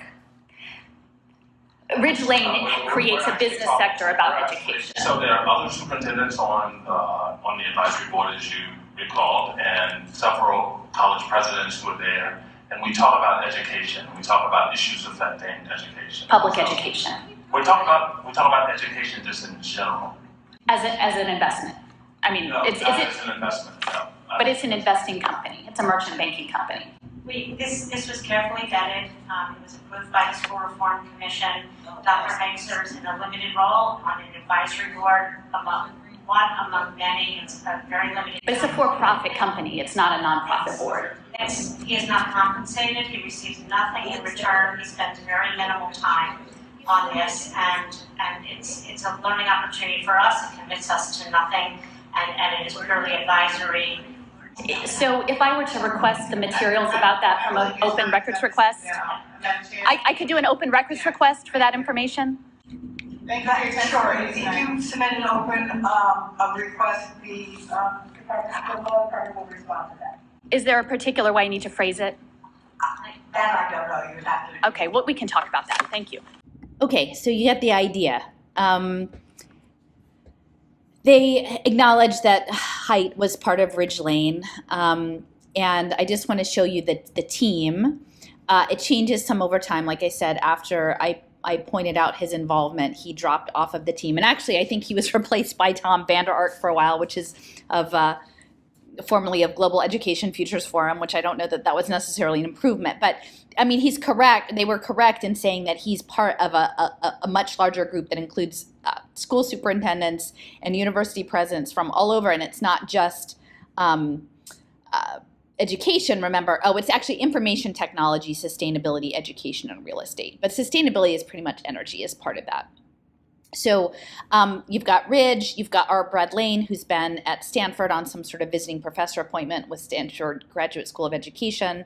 And I mean, you can see it's about 100-something people that are involved. And a lot of them are former governors, both bipartisan. So to me, you look at this and you could say it's about investing, or it's about making money, or it's about, shaping the future of work, or, what have you. But to me, it feels like maybe they're setting up the protocol layer of this biohybrid system. So at the time I was putting together this presentation, I did make a spreadsheet of all of the people, because you have to click through to actually see their bio. It doesn't make it super easy for you. And so I wanted to do that. Now it's changed since 2018, and it is somewhat dynamic, but I did recognize that there are quite a number of people on who are still there from the first time I did it. But, just to talk about how serious this is. So then we've got Michael Crow, right, of Arizona State. Ted Mitchell, who's connected to the New Schools Venture Fund. You've got former generals in the Air Force, governors. Here we've got Governor of Colorado. We've got a lot of Air Force, Deloitte, RAND, Homeland Security, digital government. Let's see, Miami-Dade Public Schools, Deloitte, Maui City Council, right? We've got Maui in there. Smart Cities Lab, advisor to Biden, former governor of North Carolina, former CFO of Deloitte, former governor of Oklahoma. Here's Height, superintendent of public schools, and Broad Academy, a graduate, two former governors of Washington State, former senior military official, and some with the CIA, people with Homeland Security, Army Corps of Engineers. So these are not small potatoes people who are advising this merchant banking firm. And so I think it's definitely people connected to the Department of Energy, Department of Defense. There's something else going on here. I wasn't expecting just to wander into this as a parent, and I don't think that they expect most parents to explore around and then once they bump up into this to keep going, but I did. And so to me, it actually does relate a lot to this map and to special needs kids, because Philadelphia Public Schools has a lot of special needs kids and a lot of children who have autism issues. I mean, and a lot of their needs are not being met by the public school system, which I think is on purpose, because ultimately the goal is to push people out into other settings where they can actually blend child labor and the future labor work and use their minds. Those that are capable of doing certain kinds of work and pattern recognition, to use their minds, framing it as lifelong learning and work-based learning, to get in there and use them for the computational layer. Okay, so just back to the map, just to refresh. So, okay, Paoli, Vanguard, Burroughs, Deo Foundation, they're developing these tools for screening that are used for impact finance. Again, these strengths assessments are part of it as well. They're very pervasive, actually, and I guess that was happening, again, during the Cold War era. Interesting to think about that. And these, just to talk about the social impact bonds, like you can imagine how much money was behind it. Like I'm in this room with all of these players in DC setting up CIPRA. And again, CIPRA didn't go away. They just issued another $40 million grant round. And that's like a drop in the bucket compared to the privatized capital that's going in. And so, but you need the authorities, right, to set this up. And so Devereaux became one of these like authorities with their research partners in the universities. And it just so happens to be in this unique setting with this oil seep in Goleta. And there was this whaling station in Goleta. So it's not just oil, geological oil, but there were these amazing whales that were on, and at the during, I guess, colonization. I mean, I'm sure the indigenous people did some whales, but they were sort of mass harvested to make a different kind of oil, whale oil. So there's a certain amount of violence attached to this coast, this sort of beautiful coast, which is also connected to amazing coastal waters and oak trees, sacred springs, sacred mineral springs around Santa Barbara and Goleta. And the Chumash tribe was the people of that area. Here we have the Ojai history and Chumash ancestral legacy. And so within that, we have this history of domination that I've talked about a bit earlier, in Santa Barbara was one of the missions and in that mission has been in continuous operation by the Franciscans since 1786. And Junipero Serra was the individual who was really the most brutal to the original people of what's now California, and in terms of subjugating them within the mission system. And all of his papers are still actually in the Santa Barbara Mission Archive. So not only has that mission continued for many years, but that his papers are all still there, and like the power of language and linguistics. And it was actually an early military fortification as well. So the Royal Presidio is there. So again, we're talking about militarized infrastructure, the Santa Barbara Presidio Historic District. So it's like hand in hand of domination, militarism, and domestication, right under the dome, under the mission bell is all sort of embedded in Santa Barbara. And so UC Santa Barbara, it's interesting because they were actually the third node of the ARPANET. Yeah, the dawn of the internet in 1969. It says University of California, Santa Barbara is one of the first 4 nodes of the ARPANET, a network of computers with UCLA, Stanford, and the University of Utah.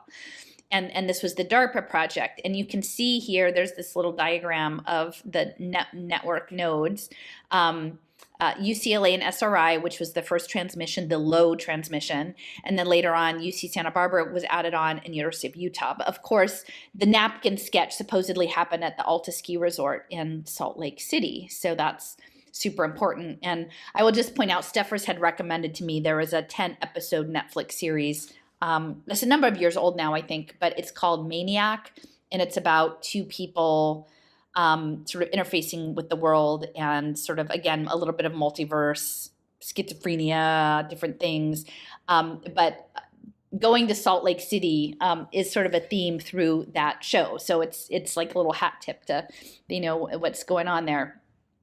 And so there's the militarism that goes from this Presidio to the Air Force Base, and then the ARPA nodes. But then if you look at the programs that are now, and this is just a selection, but these are the ones that are of interest to me in this overall story that I'm kind of unfolding about possibly a biohybrid protocol layer, computational global thought form, run front-loaded with the soulful imaginations of young children through early childhood education, impact finance, and you kind of look and you see, and through a game mechanics, right, a gaming mechanic interface like crypto play to earn, you can see how these programs at UC Santa Barbara would fit in. And I'm just gonna, for people who are listening and not looking at the map, I'm gonna sort of say them out loud. So the Nanosystem Institute, a nanoelectronics research lab, a center for nanotechnology and society, funded by the National Science Foundation in partnership with Arizona State University. Center for Information Technology and Society, for digital game research, for evolutionary psychology, for mind and machine intelligence. And again, that's the partnership. Systems and Circuits Neuroscience, the Center for Virtual Environments and Behavior, Brain Initiative, Neuroscience Research Institute, the Meta Lab, Memory, Emotion, Thought, and Awareness. And I'm starting to feel really strongly that somehow emotion regulation is really important to the subconscious processing and the centering and the anchoring. I mean, Steffers had told me, or sort of brought my attention to stuff around NLP when I was was interested in that paper, that there's this aspect of anchoring, and that I think there's like an emotional anchoring that happens. And then maybe even that is connected to like the heart energy field. So yeah, where your memory and your emotion are anchored, and being aware of that and being able to navigate that. And I feel like that's part of the training of the children in the transcendental meditation and the mindfulness curriculum. And then you've got the Kavli Center for Theoretical Physics, which I think I might go ahead and bring that up because that's super important. And Kavli was Norwegian, and I've been talking to my friend who has ties to Norway about the importance of Scandinavia, and I feel like a lot of it may be linked to electromagnetism and the aurora borealis and access to the field through that geography, that specific geography. But Fred Kavli started this Kavli Center for Physics, and it endows a lot of different programs, the Kavli Institute, around consciousness and theoretical physics. And so one of the major centers is in Santa Barbara. So let me click on Fred. So Norwegian American, his dates are 1927 to 2013. And so he supplied parts for aeronautics and automotive and industrial applications for GE and Ford Motor. And so the Kavli Foundation, I'm trying to remember, they've got a lot of different institutes that are funded, 20.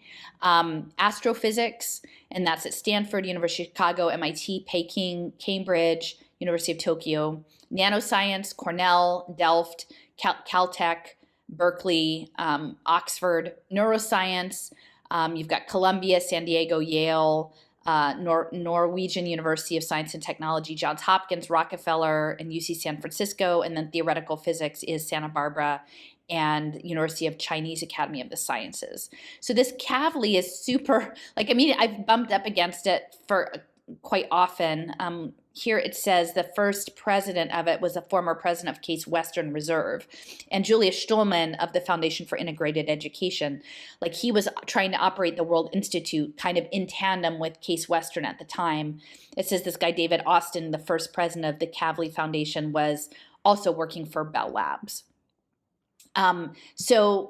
So yeah, that being in Santa Barbara is important. So you've got the nano, the gaming, the brain, the psychology, the evolution, and it's all happening against this backdrop of these sacred medicinal springs. Here's a paper, the NIH. Evidence-based complementary alternative medicine. So remember, they're going to want all the data from all the alternative medicine stuff. The advantages of traditional Chumash healing, and that's the space of this Ojai. And when Washington Sean is pointing out the importance of energy to that space, I think he's right on the money there, so to speak, in talking about the importance of healing, connecting to dancing and singing like a prayer. And again, that's the frequency-based healing, and that's the shamanic practice that the original people have known for forever. And we tend to, in the West, and as we're doing all of our crazy nanosystems, and which are really founded in materialism, like the nanotech is really a material. It's, on the one hand, it is, I think, about accessing frequency, which is less material, but it is still focused on the material science aspect, where I think the frequency, and I think we don't need the material interfering with the frequency to get there, but they're trying to put the protocol layer of the material nano in there to access, to intercept the frequencies. The other thing I will say is that this Campbell Ranch, which is where the Devereaux Ranch School was, it was originally owned by Nancy Ziegler, who was an heiress from Chicago. She was, her father was Levi Ziegler Leiter he was a co-founder of Marshall Fields.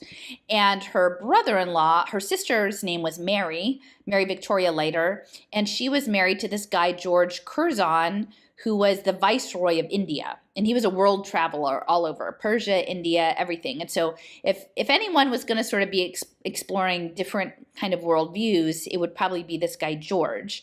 And then Nancy's spouse, she married a Scottish Campbell. So that's the Campbell Ranch. But he was in the Scottish cavalry in India. So you've got this India connection then being brought into Goleta, Santa Barbara, Ohio, and then I'll just finish off, and this is sort of more standard for folks, but we have the theosophy, and this is what I was talking about yesterday, that Annie Besant was known to Maria Montessori. There was synergy between the schools of thought about children being reincarnated and closer to the field, and the role of children in the process of reincarnation. And so I didn't realize that Annie Besant, I forgot that she was connected to the Fabians, but remember the woman Margaret Naumburg, who set up the first Montessori school in New York, briefly studied with Sidney Webb at the LSE, who was the Fabians, before going into Montessori school. They had this brief exchange. And the Annie Besant, she was colleagues with Fritz Kunst, who was one of the key players in the Foundation for Integrated Education, along with, that's the Oliver Reiser, that's the Julia Stulman, that's Pitram Sorapkin at Harvard, Harry Margenau at Yale. And so Fritz Kunst was he was the head of theosophy in North America, and he was organizing these workshops. And one of the workshops happened in 1949 in Montecito, which is 5 miles east of Santa Barbara. And so I'll just show you, at the time I did map the attendance of these, who attended this conference. And so it was Linus Pauling. So again, we're thinking atoms for peace, and where we're going with radiation. The University of Oregon at Eugene. And so we're getting back to the Badger and concentric sky stuff that's happening with the digital twinning in lifelong education. Again, that would come much later, but that's based in the University of Oregon, Eugene area. University of New Mexico, again, militarization, along with, Sandia is in Albuquerque, Department of Energy.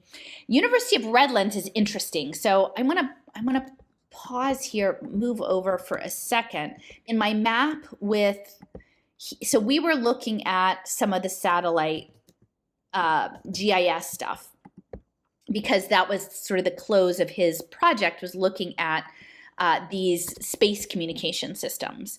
And so I was like, we have to go back and remember the Smiley brothers, because going back to the Quakers, that the Smileys were, interestingly enough, now that I'm thinking about it, originally from Maine. So we're getting linked back to Maine. I'm trying to remember exactly where in Maine they were from. But they were born in Maine. They attended Haverford, which is a Quaker college outside of Philadelphia on the main line. Again, not so far from Paoli. I mean, it would have been a bit of a drive then. This is late 19th century, actually mid 19th century. So these two Quaker twins, and again, we've got twins, so we've got sort of the potential telepathy and embryology stuff going on.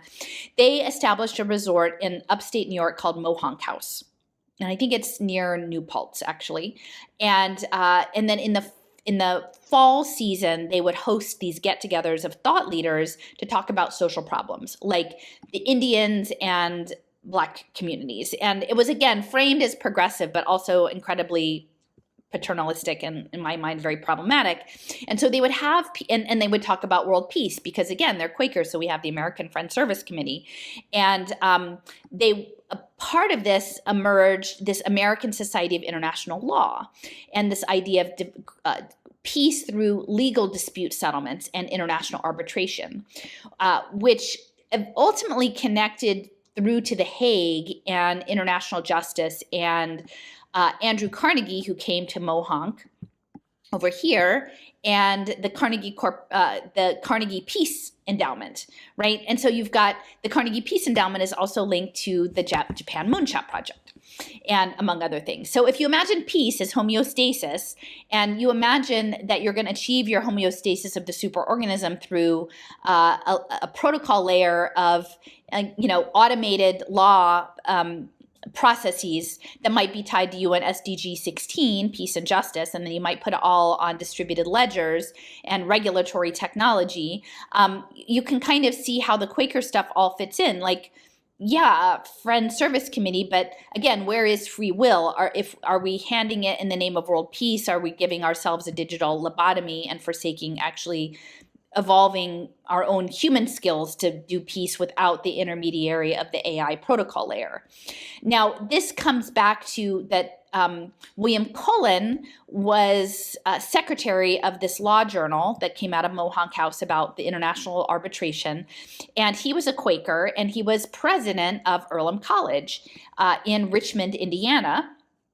And weirdly, Julia Stulman of the Foundation of Integrated Education, who was a supposed lumber baron in Brooklyn and a Zionist and very connected to Shabbat and the rise of Shabbat in the US, he has his family papers at a Quaker college in Indiana. It just doesn't make a lot of sense. He did give a speech there, but now if you realize what maybe they're after, because Stulman worked with Laszlo in the world homeostasis, that yeah, they're all working towards the same program. And on the one hand, it's hard to be against world peace, but I just don't think I want it through the HAL 9000 computer, right?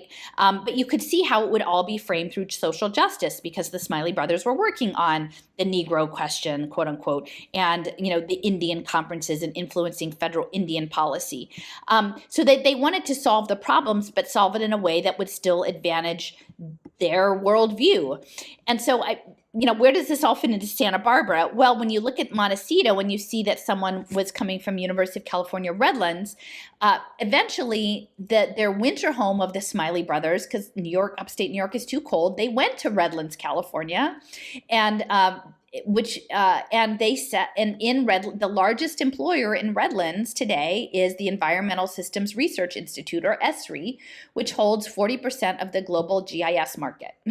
So if you're talking about like running the world computer, you're going to run it from space, your homeostat, and then you need a lot of GIS data, which is exactly the kind of stuff that my friend Sean was talking about at the end of his post when he was talking about this Goonhilly, this ComSat. I'll just read this from this is the end of his blog post. So just south of the campus, this is the Thomas Aquinas campus, and the Sulphur Springs, about 2 miles away, is another site of importance that has reemerged as important, perhaps the most significant and important site of all, that suggests the broadening of my horizons even further and asking, or perhaps doing, the work to begin to formulate new questions, better questions that stretch my understanding of the intelligent forces at work in our world. ComSat, a global satellite communications company, established its teleport site in Santa Paula in 1975. The site is shown on the ComSat webpage under its commercial heading. But as of November 1st, 2023, ComSat and Satcom Direct are now part of Goonhilly. The technical components at the site and the capabilities of the site far exceed mere commercial endeavors. For many years, I just assumed that the satellite dishes and arrays that are visible from the highway just south of the gates at Thomas Aquinas were nothing special, just more telecommunications equipment for the burgeoning cellular telephone industry. And now I understand that the array there is unique and possesses capabilities to look farther into space, into the cosmic void, where one day we might discover the true meaning of intelligence.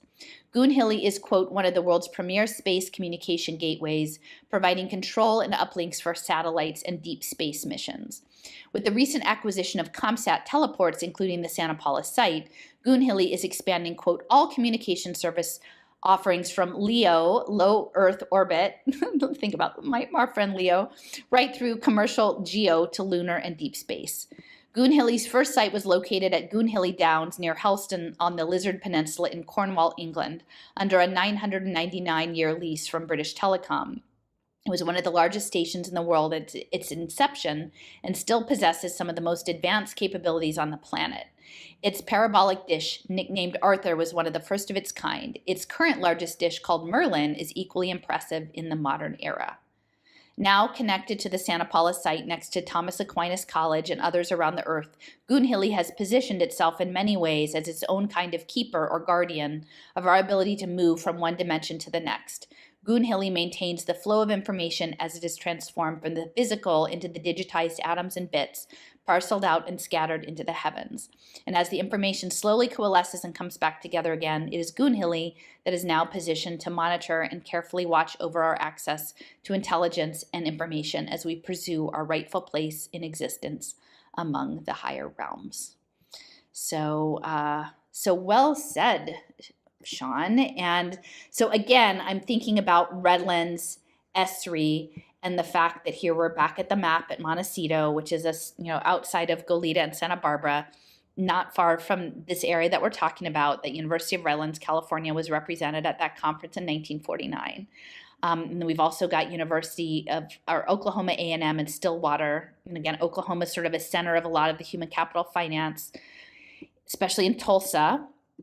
You've got Scripps College, Loyola College, which is Jesuit, and the Jesuits are deeply involved in this. University of the Pacific, Stockton, someone from the USC student radio station, someone who is a Methodist minister, a Swedish chemist, a linguist from the University of Edinburgh, Edward Haskell for the Council for Unified Research and Education, and Frank Wegner of the USC Philosophy of Education. So these were the people who were in Montecito. And and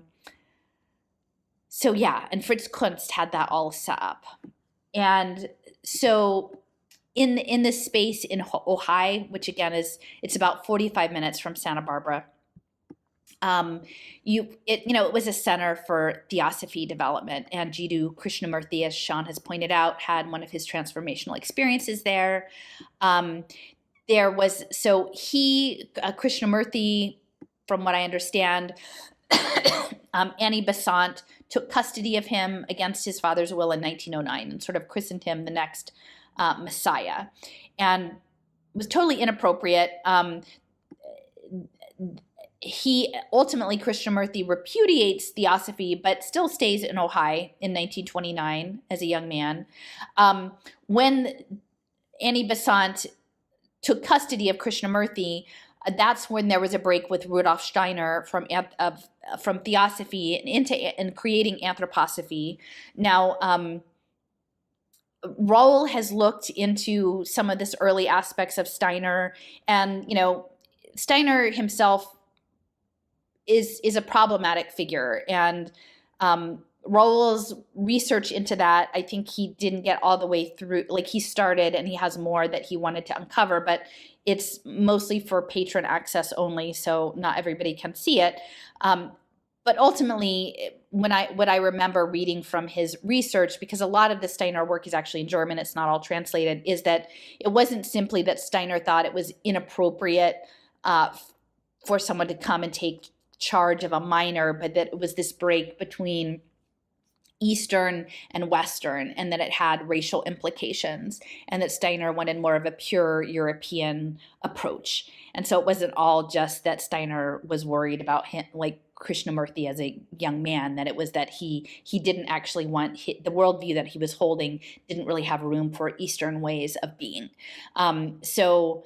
I would encourage you, if you're interested, to sign up for Raoul's inspired, or Silicon Icarus. I think it's still on the Silicon Icarus, and you can look into that. I really hope that he gets around to completing his work, because there's some very interesting overlaps between Texas and the Austro-Hungarian Empire and Steiner and Germany and Vienna that I think would be really interesting to have out in for us to consider, because this is stuff that is clearly very important, the theosophy and the Montessori stuff. So again, Annie Besant, Fritz Kunst, the Happy Valley. So there was the Besant Hill School of Happy Valley. The Happy Valley was was Besant's school, and then Krishnamurti founded his own school in the 70s, Oak Grove School, and the foundation is there.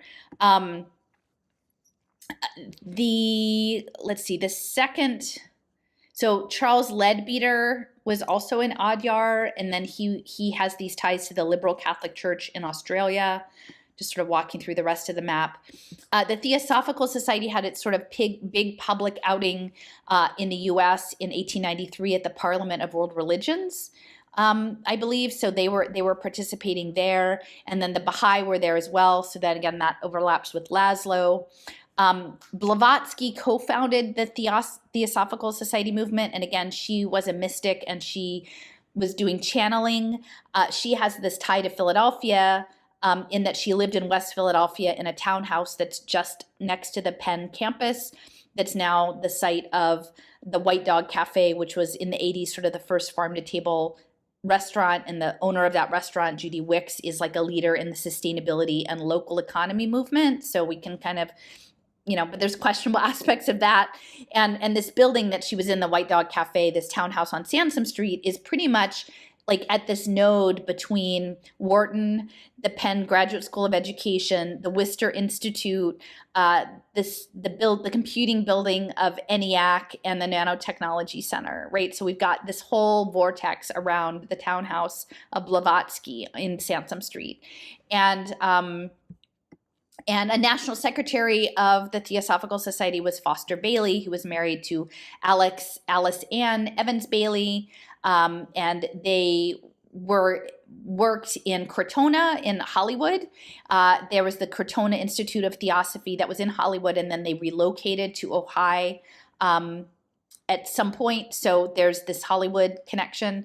And then the two of them created, Alice and Foster Bailey, the Arcane School of Esoteric Meditation, and the Lucifer or Lucius Trust, which later became connected to the World Goodwill and the UN. And so the stuff that I was talking about previously about awakening the consciousness of a child's soul, that was coming through World Goodwill, that has consultative status to the UN and is coming out of this Arcane School of Esoteric Meditation. And, I'm sure the vast majority of people involved in Montessori have no idea of the overlaps with Naumburg and Montessori and Theosophy and the UN, and how this independent learning model would be used as agent-based simulation in the global thought form, nanostructure, game mechanic, soul imagination computing system. But I think it does. I mean, I think it's worth it's worth understanding all of this context.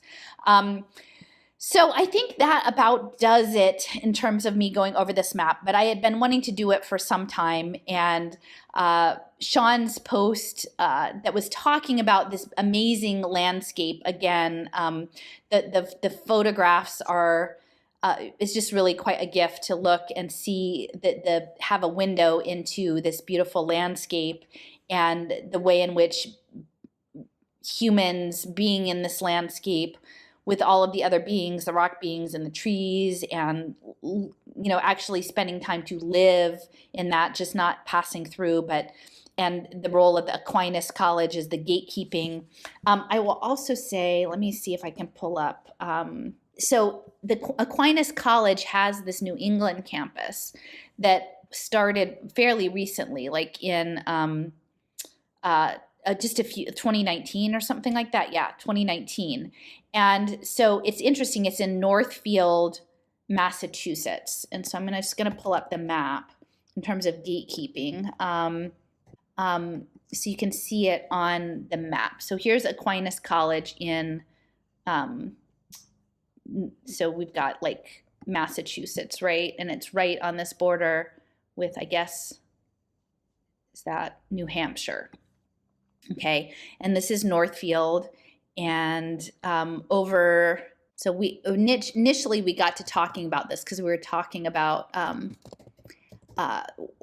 shipping lines and Stavros Niarchos and the Onassis. And I was like, oh, don't forget about the Grace lines, which is a passenger line with J. Peter Grace and W.R. Grace, who were influential New York politicians and connected to Joseph Kennedy, RFK Jr.'s grandfather.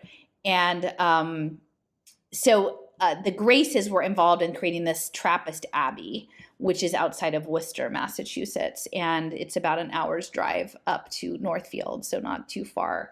But if you look at the campus itself, right across the Connecticut River is literally Satan's Kingdom. It's a wildlife preserve called Satan's Kingdom. I don't know if you can, if I zoom in, it goes away. Satan's Kingdom, it's right here. And so it's interesting to think about, like, it's not exactly gatekeeping, but it's quite in proximity. And I first found it when I was doing some research into the digital gold and Ian Grigg, I think, and I was trying to look up some of the addresses of the companies that were involved. And I'm frustrated because I did this research and then I lost it and I can't find it again. But I knew that I had found Satan's Kingdom, and this is from the Boston Globe, I think. Here's a little known fact: Satan's Kingdom is in Massachusetts, and it's a wildlife management area. And I can't remember exactly why they called it Satan's Kingdom, but if we're looking at gateways, it's kind of interesting that on the one hand we've got the Thomas Aquinas on these sacred mountains of Santa Paula Range, and then on the East Coast version, they're on the doorstep of Satan's Kingdom.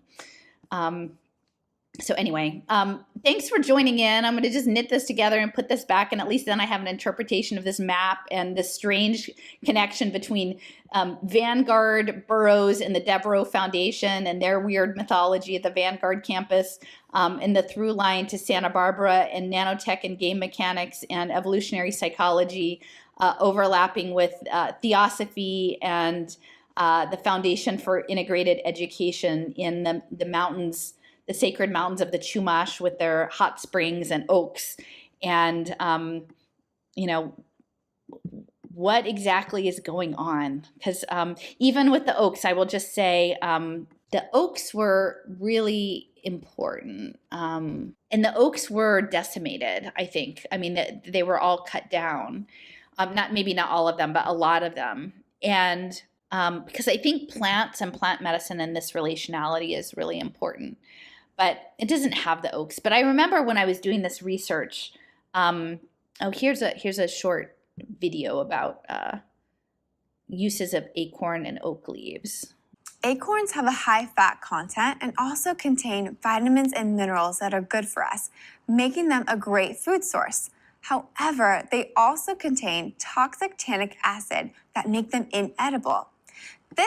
Okay, so these were these beautiful oak trees. So as I was watching Maniac with that Steffers had recommended to me, there was quite a lot of tree imprinting in that. And in fact, at one point they talked about the process of like arborization as time and space travel and the branching of the minds. They had like the above, as above, so below. So the branching trees and then the root system.